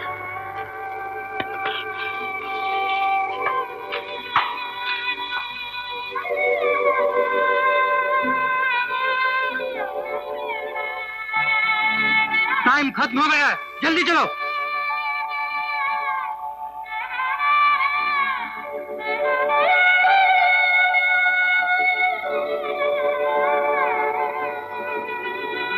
नीता को हमेशा अपने बहन की तरह समझो। आप नहीं जानते पिताजी, जिनका अपना नकली दवाइयों से मरता है उनका क्या हाल होता है। नीता को हमेशा अपनी बहन की तरह समझो। काश कि आपके नकली दवाइयों से कोई अपना मरता तो आपको एहसास होता। ज्योति नहीं मरी ना, इसलिए आपको एहसास नहीं। मगर याद रखो डैडी, जो दूसरों के लिए खड्डा खोदता है वो एक दिन खुद उसी में गिरता है। दूसरों के भाई बहनों को मरते हुए देखकर आप हंसते हैं, खिलखिलाते हैं, लेकिन एक दिन आप महसूस करेंगे कि आपने बहुत बड़ी गलती की। आप चिल्ला चिल्ला कर रोएंगे, लेकिन आपका कोई अपना सुनने वाला नहीं रहेगा। डैडी, मैं आपसे फिर कहती हूँ, भगवान के लिए सब कुछ छोड़ दो। आप बहुत बड़ा पाप कर रहे हैं। Please daddy, please.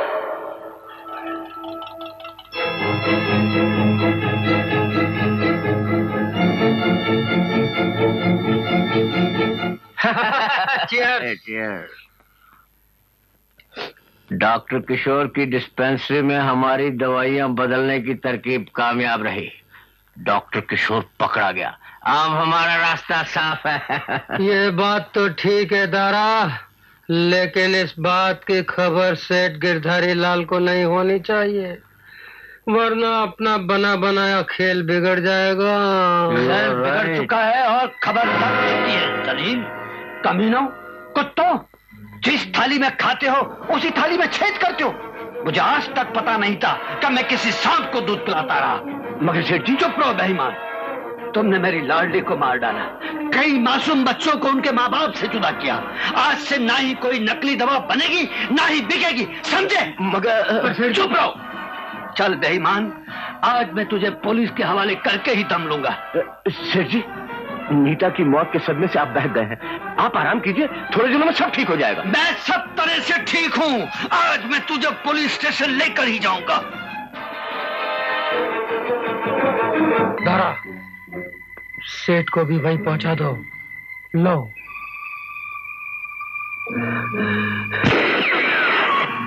सब कुछ पुलिस को बता दूंगा। मैं सब कुछ पुलिस को बता दूंगा। दारा, ये तूने अच्छा नहीं किया। सेठ गिरधारी लाल को यहाँ से भाग जाने दिया। इंस्पेक्टर साहब, तुम्हारे तो फोन निकल रहा है। सुनो, जल्दी जाके डॉक्टर को बुलाओ। डॉक्टर को बुलाने की कोई जरूरत नहीं। इंस्पेक्टर साहब सुनिए, मैं अब चंद मिनटों का मेहमान हूँ, आप जल्दी से मेरा ध्यान दे लीजिए। कहिए, आपको क्या कहना है? इंस्पेक्टर, मैं नीता का बाप गिरधारी लाल हूं।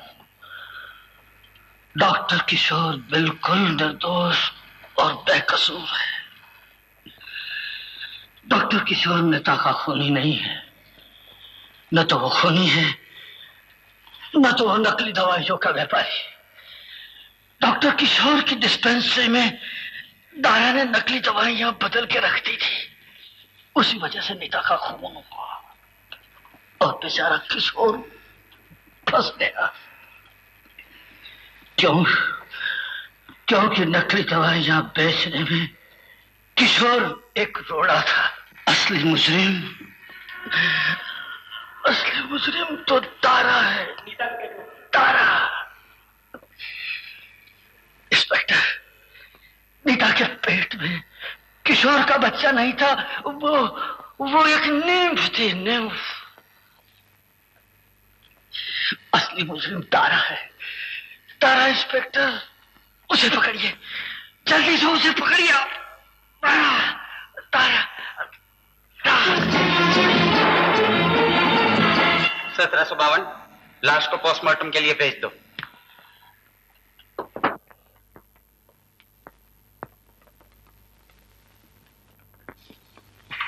सॉरी डॉक्टर, गिरधारी लाल ने मरते वक्त हमें सब कुछ बता दिया। नीता और गिरधारी लाल की मौत के लिए दारा ही जिम्मेदार। आप जा सकते हैं। Thank you inspector. और हाँ, दारा को पकड़ने का हमने पूरा बंदोबस्त किया है। फिर भी आपको कहीं से सूचना मिले तो हमें जरूर खबर दीजिएगा। जरूर इंस्पेक्टर। Thank you. डॉक्टर किशोर इसी रास्ते से आएगा। आप देखते हैं हमारे हाथ से कैसे बचता है। तुम इधर जाओ। काली बाबू इधर।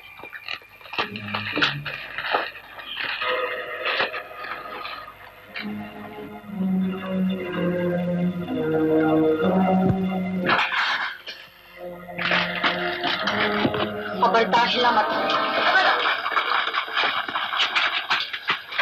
यही नदी डॉक्टर दारा है इस वक्त। गिरफ्तार करिए। चलो बदमाश।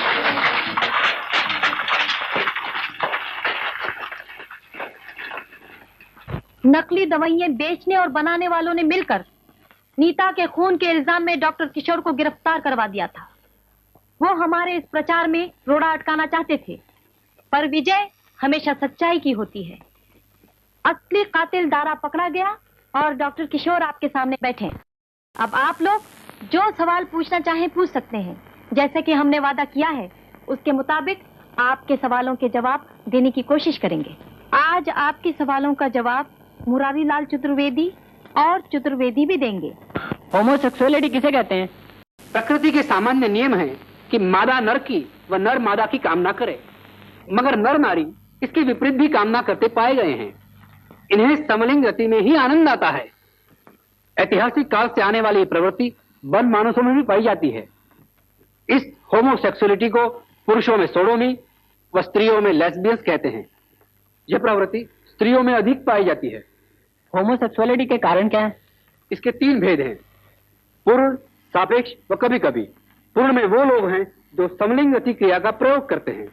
जो सापेक्ष हैं, सम और विषम दोनों रति क्रिया का प्रयोग करते हैं। पुरुष कभी कभी पुरुषों की तथा स्त्री कभी कभी स्त्रियों की कामना करती है, इसका क्या कारण है? पुरुष की कामना करने के अनेक कारण हैं, जैसे जाति या समाज में पुरुषों की संख्या स्त्रियों से अधिक होना, वैश्याओं का कमी होना, या पुरुषों को एक से अधिक शादी करने की इजाजत होने पर स्त्रियों की संख्या कम होना आदि। इसके अलावा हिजड़े हैं, जिन्हें समलिंग रति के अलावा और दूसरा कोई चारा नहीं। स्त्रियों में भी समलिंग रति के यही सब कारण हैं। हिजड़े क्या होते हैं? जिन बच्चों में जन्म के समय कामेंद्रियां अविष्ट, अविकसित या अपूर्ण रह जाती हैं, जिससे यह कहना मुश्किल है कि वो पुरुष है या स्त्री, उन्हें हिजड़ा, फॉल्ट सेक्स या न्यूटर जेंडर आदि कहा जाता है।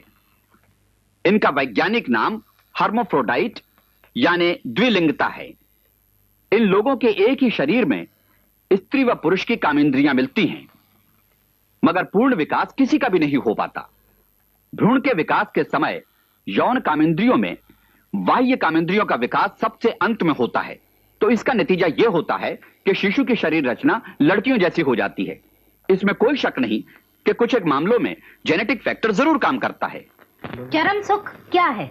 स्त्री पुरुष दोनों ही संभोग के अंत में एक सुखद अनुभव करते हैं, जिसे सुख चरम कहा जाता है। यह केवल अनुभव ही अनुभव है। निम्फोमेनिया किसे कहते हैं? इन स्त्रियों की कामेच्छा कभी तृप्त नहीं होती, क्योंकि वजह यह है कि ये स्त्रियां बार बार संभोग करने की इच्छा रखती हैं। इस बीमारी का मूल कारण है मानसिक बातें। मानस शास्त्रियों का कहना है कि यह बीमारी अधिकतर उन लड़कियों में पाई जाती थी जो बचपन में अनजाने में चाहे किसी रूप में अपने पिता के साथ सहवास करने की इच्छा रखती थी। हर बीमार स्त्री हर नए पुरुष में अपने पिता को खोजती है, जो कि मिलता नहीं, और कामे इच्छा पूरी होती नहीं, क्योंकि हर बीमार अपने आप को अपराधी महसूस करता है। क्या स्त्रियों की तरह पुरुष भी कामुकता के शिकार होते हैं? सेटिरेसिस। सेटिरेसिस यानी अतृप्त कामी पुरुष जो नित्य नए यौन अनुभव की खोज में रहते हैं, ये एक बीमारी है। इस बीमारी के अति पर लोग उन्मादी हो जाते हैं और समाज के लिए एक खतरा बन जाते हैं। यह बीमारी शारीरिक और मानसिक कारणों से होती है। जब पुरुष के अंडकोश में या पिट्यूटरी ग्रंथि अधिक हार्मोन्स का निर्माण करे, तब यह रोग होता है। भारत के विद्वानों ने स्त्री और पुरुष का वर्गीकरण किया है, वो क्या है? काम सूत्र के रचयिता वात्सायन स्त्री और पुरुष का वर्गीकरण इस प्रकार किया है। स्त्रियां 4 प्रकार की होती हैं, पद्मिनी, शंखिनी, चित्रनी और हस्तनी। इसी तरह पुरुष भी 3 प्रकार के होते हैं, विषम, हर्षा और शशा। क्या अपनी मर्जी से लड़का या लड़की पैदा किए जा सकते हैं? हाँ, अपनी मर्जी से लड़का या लड़की पैदा किया जा सकता है। और जब पुरुष का वाई क्रोमोसोम स्त्री के एक्स क्रोमोसोम से मिलता है तो लड़का पैदा होता है। लड़का पैदा करने के लिए पुरुष को स्त्री के अंड देने के 1 दिन पहले संभोग करना चाहिए और संभोग में चरम सुख पहले स्त्री को होना चाहिए। पुरुष वीर्य बिना योनि श्राव के संपर्क में आए गर्भाशय की गिरवा तक पहुंच जाना चाहिए। हर स्त्री को संभोग के समय उल्लासित होना चाहिए। लड़की पैदा करने के लिए अंड पैदा होने के 2 दिन पहले संभोग बंद कर देना चाहिए ताकि एक्स क्रोमोसोम से मिले और लड़की पैदा हो। क्या हस्त मैथुन से लिंग टेढ़ जाता है? जी नहीं, ये गलतफहमी है, लेकिन कुछ एक बीमारियों में लिंग टेढ़ा हो सकता है। स्वप्न दोष होने के क्या कारण हैं और इसे रोकने के क्या उपाय हैं? स्वप्न दोष प्राकृतिक है, नेचुरल है, ये कोई बीमारी नहीं।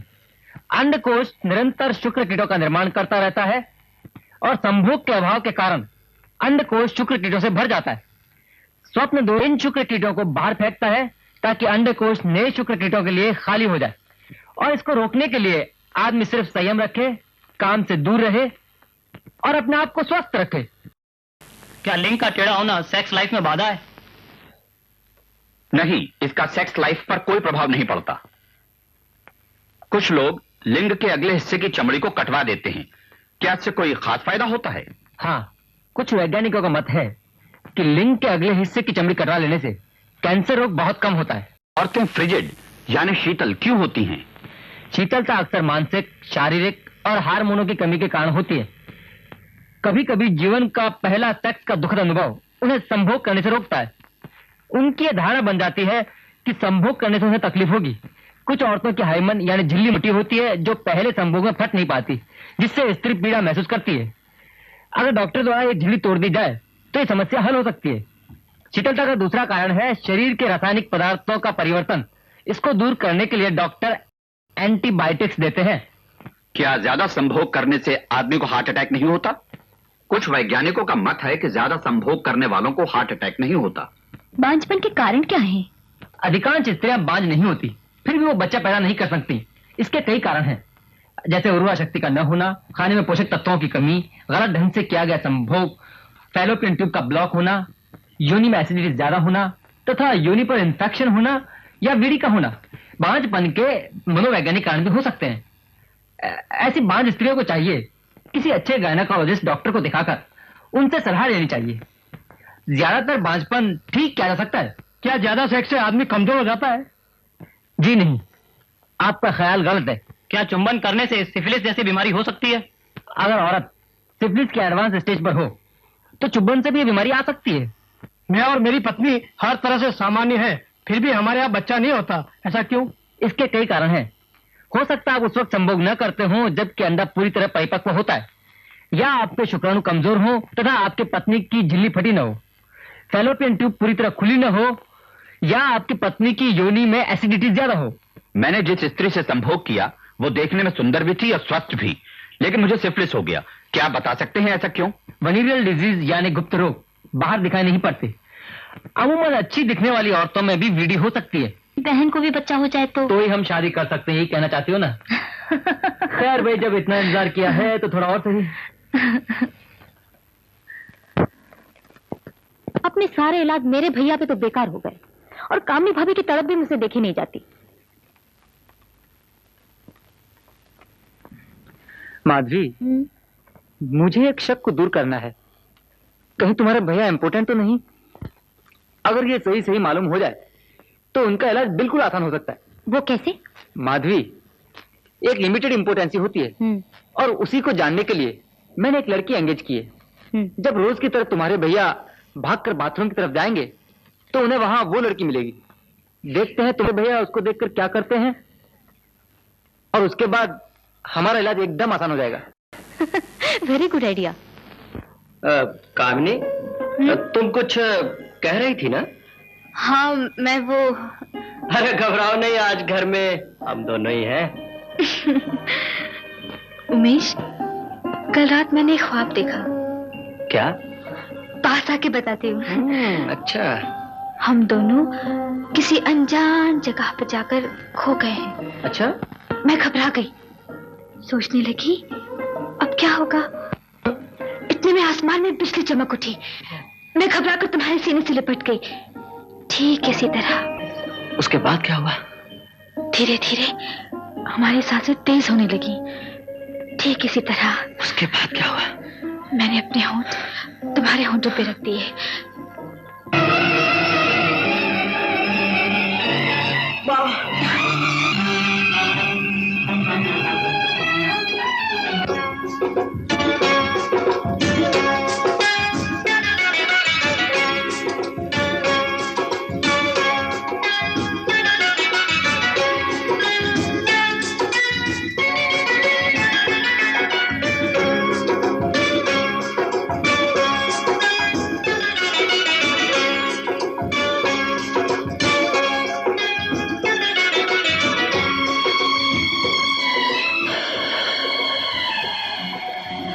माधवी, हमारा ख्याल ठीक निकला। तुम्हारे भैया लिमिटेड इंपॉर्टेंट है, इसलिए उनका इलाज भी आसान हो गया। मैंने मनोवैज्ञानिक डॉक्टर धीरेन्द्र से बात कर ली है। कल ही तुम अपने भैया और भाभी को लेकर उनके पास चली जाना, वो कुछ ही दिन में उनका इलाज कर देंगे। हाँ, मैं उनको कल ले जाऊंगी।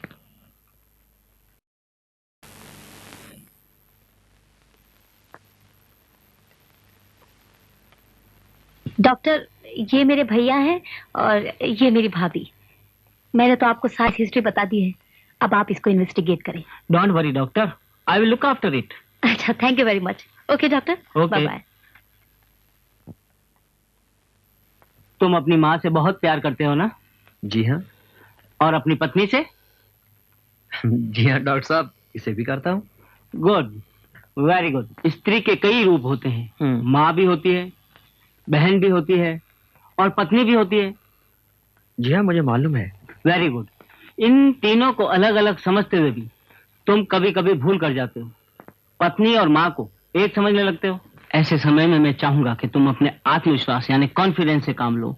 अपनी विचार शक्ति पे ज्यादा से ज्यादा जोर देकर दो अलग अलग चीजों को अलग अलग समझने की कोशिश करो, यानी पत्नी और माँ दोनों को अलग अलग करो। अगर तुम संयम से काम लो तो जल्दी और बहुत जल्दी ठीक हो सकते हो।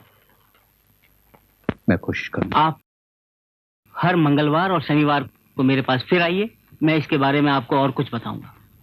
Thank you very much doctor, nice meeting you. सुनिए,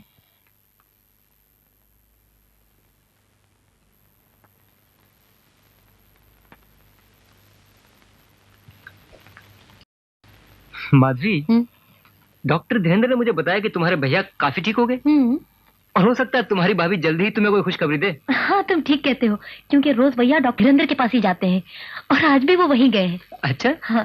डॉक्टर साहब, आपने मेरे केस में बड़ी दिलचस्पी ली है। Thank you very much. That's all right, it's my job.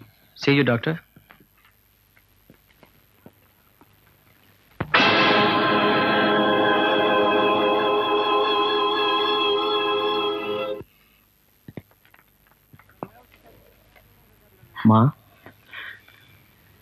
माँ, मैंने कामनी पर बड़ा जुल्म किया है, बड़ा अत्याचार किया है, मुझे माफ कर देना माँ। लेकिन आज मैंने माँ और पत्नी में फर्क समझ लिया है। हाँ?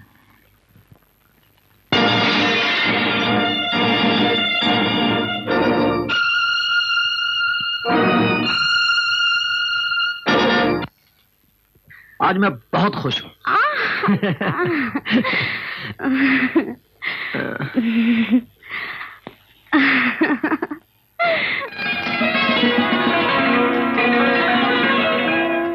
माधवी, आज मैं बहुत खुश हूँ। अच्छा? तुम्हारी कोशिशों से आज मुझे मेरा पति मिल गया। माधवी, आज तक मैं तुम्हारे ज्ञानोदय को एक फरेब समझती रही, मगर अब लगता है कि तुम्हारा ज्ञानोदय कितनी अज्ञानी औरतों को ज्ञान से भर देगा।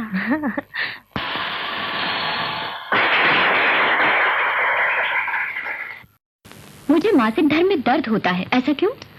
अगर दर्द ज्यादा हो तो उसे दर्दनाशक दवाइयां जैसे एस्प्रिन से भी ठीक किया जा सकता है। अगर फिर भी ठीक ना हो तो डॉक्टर से सलाह ले लेनी चाहिए। मुझे कभी कभी सफेद पदार्थ निकलता है, ऐसा क्यों? सफेद स्त्राव यानी लिकोरिया। इसका कारण शारीरिक कमजोरी या इन्फेक्शन होता है। इसके लिए स्त्रियों को चाहिए कि अपने गुप्त अंगों को हर रोज साफ रखें। कभी कभी गर्भाशय में चांदी या सूजन पड़ने पर भी होता है। मुझे मासिक धर्म में बहुत खून गिरता है, इससे बहुत परेशानी होती है। इसके लिए सबसे अच्छा तरीका है डीएनसी और इसका पूरा नाम है डायलेशन। क्या प्रेगनेंसी में औरत को अपने पति के पास नहीं जाना चाहिए? प्रेगनेंसी के पहले 2-3 महीनों में पति के पास नहीं जाना चाहिए। क्या औरत का सिगरेट पीना खराब होता है? हाँ, सिगरेट में निकोटीन होता है जो स्वास्थ्य के लिए खराब होता है। कम से कम गर्भ अवस्था में तो सिगरेट से दूर ही रहना चाहिए। बच्चा पैदा होने के बाद कितने दिनों तक गर्भधारण नहीं हो सकता? कुछ लोग ये समझते हैं कि माँ जब तक बच्चे को दूध पिलाती है तब तक गर्भधारण नहीं हो सकता, लेकिन ये गलत है। गर्भधारण बच्चा पैदा होने की क्रिया के तुरंत बाद भी हो सकता है। क्या मसाज करने से स्तन बड़े हो सकते हैं? नहीं, मसाज से स्तन नहीं बढ़ते। स्तनों को बढ़ाने के लिए ऑपरेशन से अच्छा और कोई तरीका नहीं। बच्चा पैदा होने के बाद औरतों के स्तन लटक जाते हैं, ऐसा क्यों होता है? बच्चा पैदा होने के बाद अगर स्तन लटक जाए तो अच्छा तरीका यही होता है कि अच्छी फिटिंग वाली ब्रेजियर पहने ताकि स्तनों को अच्छा आकार शेप मिले। इसके अलावा स्तनों को सुदृढ़ रखने वाले व्यायाम करें। क्या छोटे स्तनों को बड़ा करने का कोई तरीका है? स्तनों को बड़े करने के कई तरीके होते हैं जिन्हें लोग बहुत ही कम इस्तेमाल करते हैं, जैसे प्लास्टिक सर्जरी तथा विशेष प्रकार के हार्मोनों का इंजेक्शन लेना। बच्चे की पैदाइश के बाद कुछ औरतों के पेट पे सफेद निशान रह जाते हैं, ऐसा क्यों होता है और इसका इलाज क्या है? इसका संबंध जेनेटिक से है। कुछ औरतों में चमड़ी के नीचे ऐसे टिश्यूओं या तंतुओं की सतह होती है जो लचकीली या इलास्टिक नहीं होती। ये सतह बच्चे की पैदाइश में पेट के फूलने पर टूट जाती है, क्योंकि तंतुओं की ये सतह लचकीली नहीं होती, इसीलिए वो अपनी पुरानी जगह पर वापस नहीं आते। इसी से निशान रह जाते हैं और ये निशान सिर्फ ऑपरेशन से ही ठीक किए जाते हैं, मगर ये ऑपरेशन आखिरी बच्चा पैदा होने के बाद ही किया जाना चाहिए। जिन औरतों का गर्भाशय उल्टा होता है, क्या वो गर्भधारण नहीं कर सकती? नहीं, ये सोचना गलत है। अक्सर गर्भाशय में भ्रूण ज्यों-ज्यों बड़ा होता जाता है त्यों-त्यों गर्भाशय उल्टे से सीधा होता जाता है। लेकिन औरतों को ये मालूम कैसे होगा कि उनके पेट में अंडा तैयार हो गया है ताकि उन दिनों वो संभोग न करें? इसका सरल उपाय यह है कि शरीर का तापमान ले लेना चाहिए। हर रोज सुबह उठने से पहले शरीर का तापमान नोट कर लेना चाहिए। जब अंडा तैयार होता है तो शरीर का तापमान 1 या आधा डिग्री बढ़ जाता है। इसी प्रकार जब औरत माँ बनती है तो शरीर का तापमान और भी बढ़ जाता है। इसी से पता चलता है कि गर्भधारण हो चुका है। गर्भ निरोधक गोलियों से मासिक धर्म कम क्यों हो जाता है? क्या ये हानिकारक है? गर्भ निरोधक गोलियां एक विशेष प्रकार के हार्मोन से बनी हुई होती हैं, इसलिए कभी कभी हार्मोन्स का संतुलन बिगड़ जाता है जिससे मासिक धर्म रुक जाता है। लेकिन ये गोलियां नुकसानदेह नहीं होती। अगर एक स्तन छोटा हो और एक बड़ा हो तो उसमें कोई हानि है? इसमें परेशान होने की कोई बात नहीं। स्तन के छोटे बड़े होने से शरीर पे कोई प्रभाव नहीं पड़ता। गर्भपात के क्या कारण हैं? इसके कई कारण हो सकते हैं, जैसे भ्रूण का अच्छी तरह विकसित न होना, आदमी के स्पर्म्स का एबनॉर्मल होना, कमजोर होना, कभी कभी गर्भाशय का मुंह मजबूत नहीं होता, इससे भी बच्चा गिर सकता है। गर्भपात के कितने तरीके हैं? गर्भपात के कई तरीके होते हैं। पहला डीएनसी, डायलेशन एंड क्यूरेटेज। ये गर्भधारण के पहले 3 महीनों में आसानी से हो सकता है। दूसरा सक्शन, ये भी गर्भ अवस्था के पहले 3 महीनों में ही किया जाता है। इसमें सक्शन से गर्भ को बाहर निकाल दिया जाता है। तीसरा कथेटर, कथेटर नामक यंत्र से गर्भ को बाहर निकाल दिया जाता है। कभी कभी उस तरल पदार्थ को जो गर्भ की रक्षा करता है उसे इंजेक्शन से बाहर निकाल दिया जाता है, जिससे गर्भ गिर जाता है और बाहर निकल आता है। पांचवा, 7 महीने के बाद फिर से गर्भपात किया जा सकता है, लेकिन इसमें बहुत सावधानी बरतनी पड़ती है। जहां तक हो सके ये नहीं करवाना चाहिए। आप लोग यौन विज्ञान में इतनी दिलचस्पी लेते हैं, इसके लिए धन्यवाद।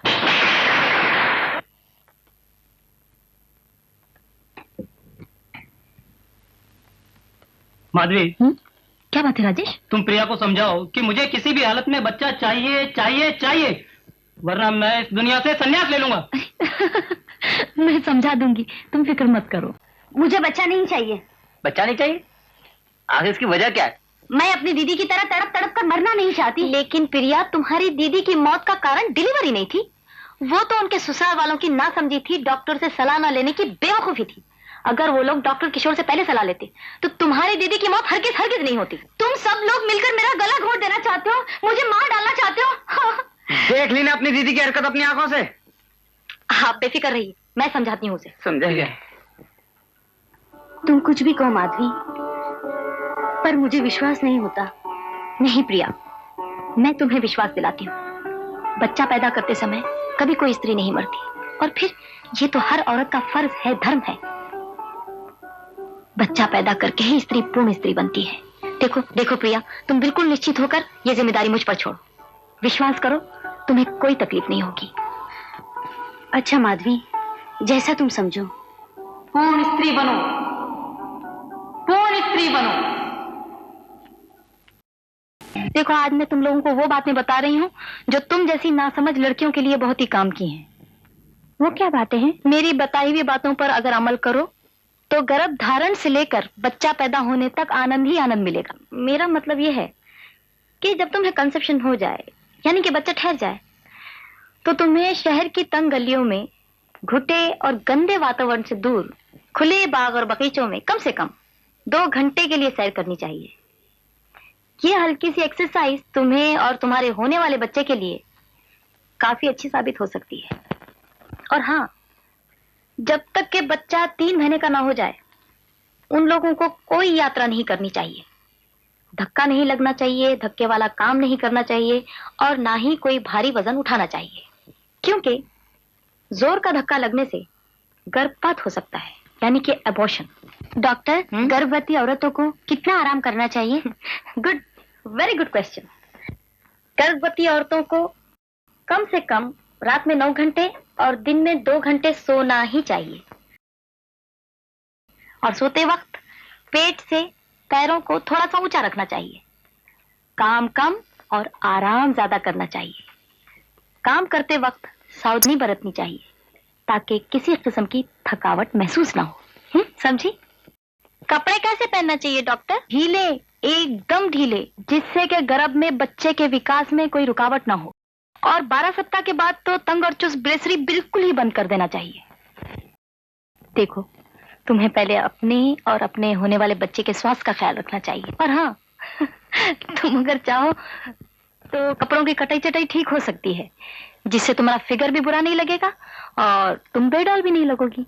डॉक्टर, मैंने सुना है कि प्रेगनेंसी में स्तन बढ़ जाते हैं। हाँ, गर्भ अवस्था में स्तन 3 या 4 इंच बढ़ जाते हैं, और ब्रेजियर भी उसी के हिसाब से लचीली और दृढ़ पहननी चाहिए।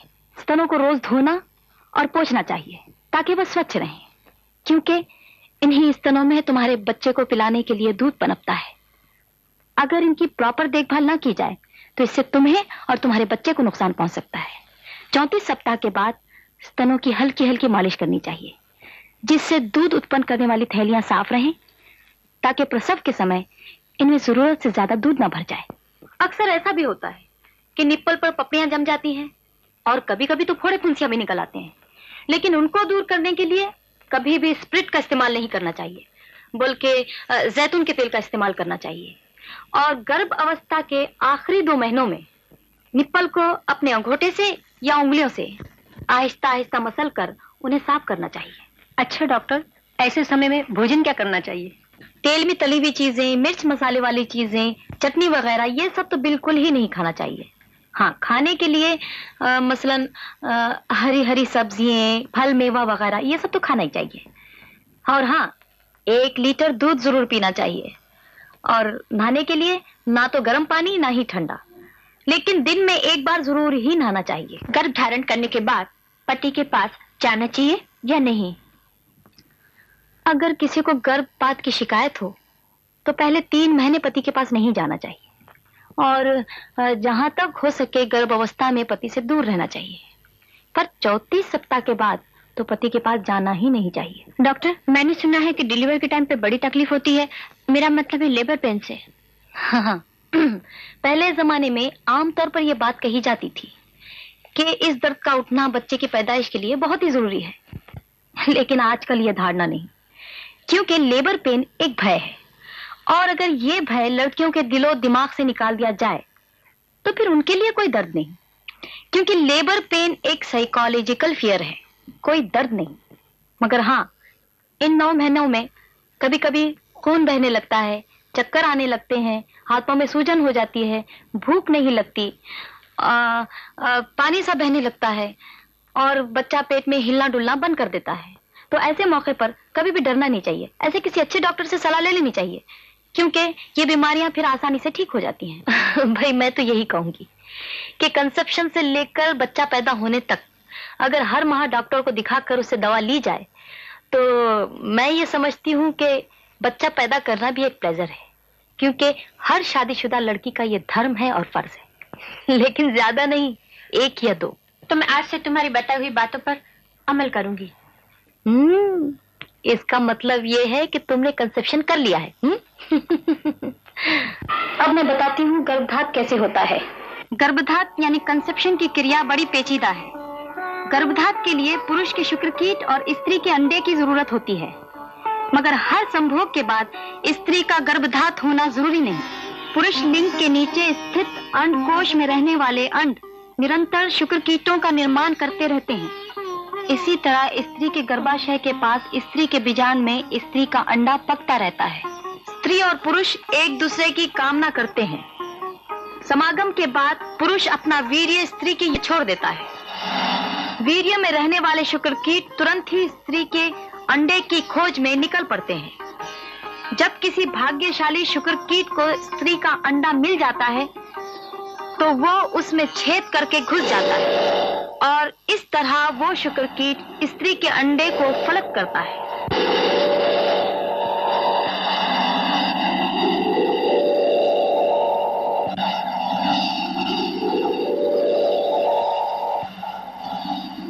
इस तरह अंडे का विभाजन शुरू होता है। 1 से 2, 2 से 4, 4 से 8 और गर्भ इसी तरह बढ़ता रहता है। अब अंडा गर्भाशय की ओर अपनी यात्रा शुरू करता है, जो लगभग 6 दिन में पूरी होती है। गर्भाशय में फलित अंडा उसकी दीवार में चिपक जाता है। माँ के रक्त से उसका पालन पोषण होता है। भ्रूण का विकास होता है। 3 महीने में बच्चा आकार लेना शुरू करता है। ये क्रम काफी समय तक चलता है। पूर्ण विकास के बाद बच्चा जन्म लेने के लिए तैयार होता है।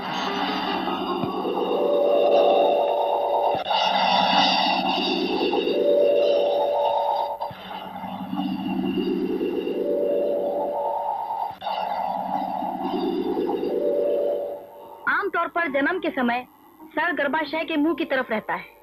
कभी कभी पांव भी रहते हैं।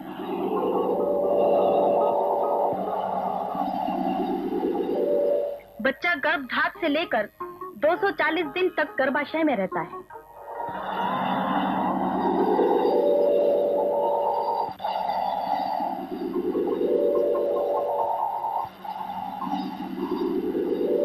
बच्चे के जन्म के समय गर्भाशय का मुंह खुल जाता है और वो योनि मार्ग से बाहर आ जाता है।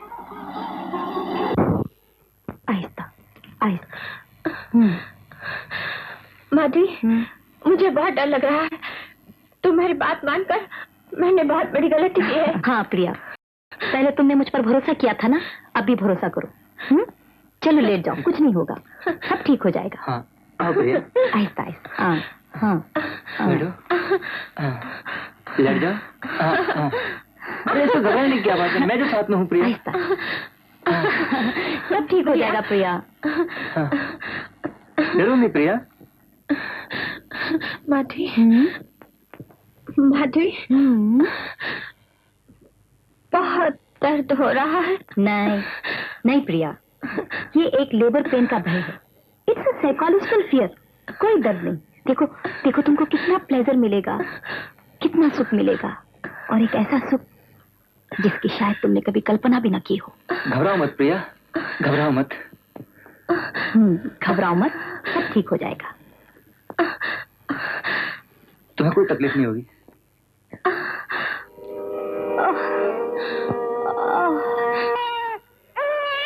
राजेश, कांग्रेचुलेशन, तुम्हारा लड़का हुआ है। लड़का? Marvellous, excellent. अब मैं प्रिया समझ सकता हूँ? नहीं, लेट हर रेस्ट। क्यों, क्या हाल है? आओ माधवी। मैंने कहा था ना कि तुम्हें कोई तकलीफ नहीं होगी, कोई गड़बड़ नहीं होगी और तुम मरोगी भी नहीं। बताओ कहाँ मरी तुम? जिंदा तो हो ना? और माँ बनने का सुख कितना आनंददायक है। मुझे यहाँ 7 दिन हो गए, अब मैं घर जाना चाहती हूँ। हाँ, चले जाना, लेकिन प्रिया एक बात का जरूर ध्यान रखना, घर पे जाने के बाद पति से 3 महीने दूर रहना, क्योंकि इससे तुम्हारी सेहत अच्छी रहेगी। अच्छा, बच्चे के पालन पोषण के लिए मुझे क्या करना चाहिए? बच्चे के पालन पोषण के 2 तरीके होते हैं, अपना दूध पिलाना या बाहर का दूध। लेकिन जहाँ तक हो सके अपने स्तनों का दूध पिलाना ज्यादा बेटर होगा। देखो, अपना दूध पिलाने से बच्चे की पाचन शक्ति अच्छी होती है, क्योंकि स्तनों का दूध सीधा बच्चे के मुंह में जाता है और इससे बच्चे को बीमारियां भी बहुत कम होती है, क्योंकि माँ के स्तनों का दूध बीमारियां रहित होता है और इससे प्यार और स्नेह भी बढ़ता है। मैं तो यही कहूंगी प्रिया कि कम से कम 6 महीने तो अपना दूध पिलाना ही चाहिए। लेकिन एक बात है माधवी, मेरा बच्चा बहुत रोता है। इसमें घबराने की कोई बात नहीं, क्योंकि रोना तो इसकी भाषा है। रोने से इसका स्वास्थ्य बढ़ता है, इसके फेफड़े बढ़ते हैं, हाथ पांव का हिलना डुलना होता है और इसका बदन भी बढ़ता है। इसमें घबराने की कोई बात नहीं। प्रिया, आज तुम्हें डॉक्टर ने जाने की इजाजत दे दी है। हाँ, जाओ, जरूर जाओ। देखो प्रिया, साफ सफाई का बहुत ध्यान रखना। हाँ, रोज नहाना और बच्चे को नहलाना बहुत ज्यादा इंपॉर्टेंट है, और अपने नाखून काट लेना। देखो, तुम जितना अपने और अपने बच्चे के साफ सफाई का ध्यान रखोगी ना, उतना तुम्हारे और तुम्हारे बच्चे के लिए अच्छा होगा। हाँ, अच्छा, ओके, गुड लक। ओके, अच्छा प्रिया। अच्छा,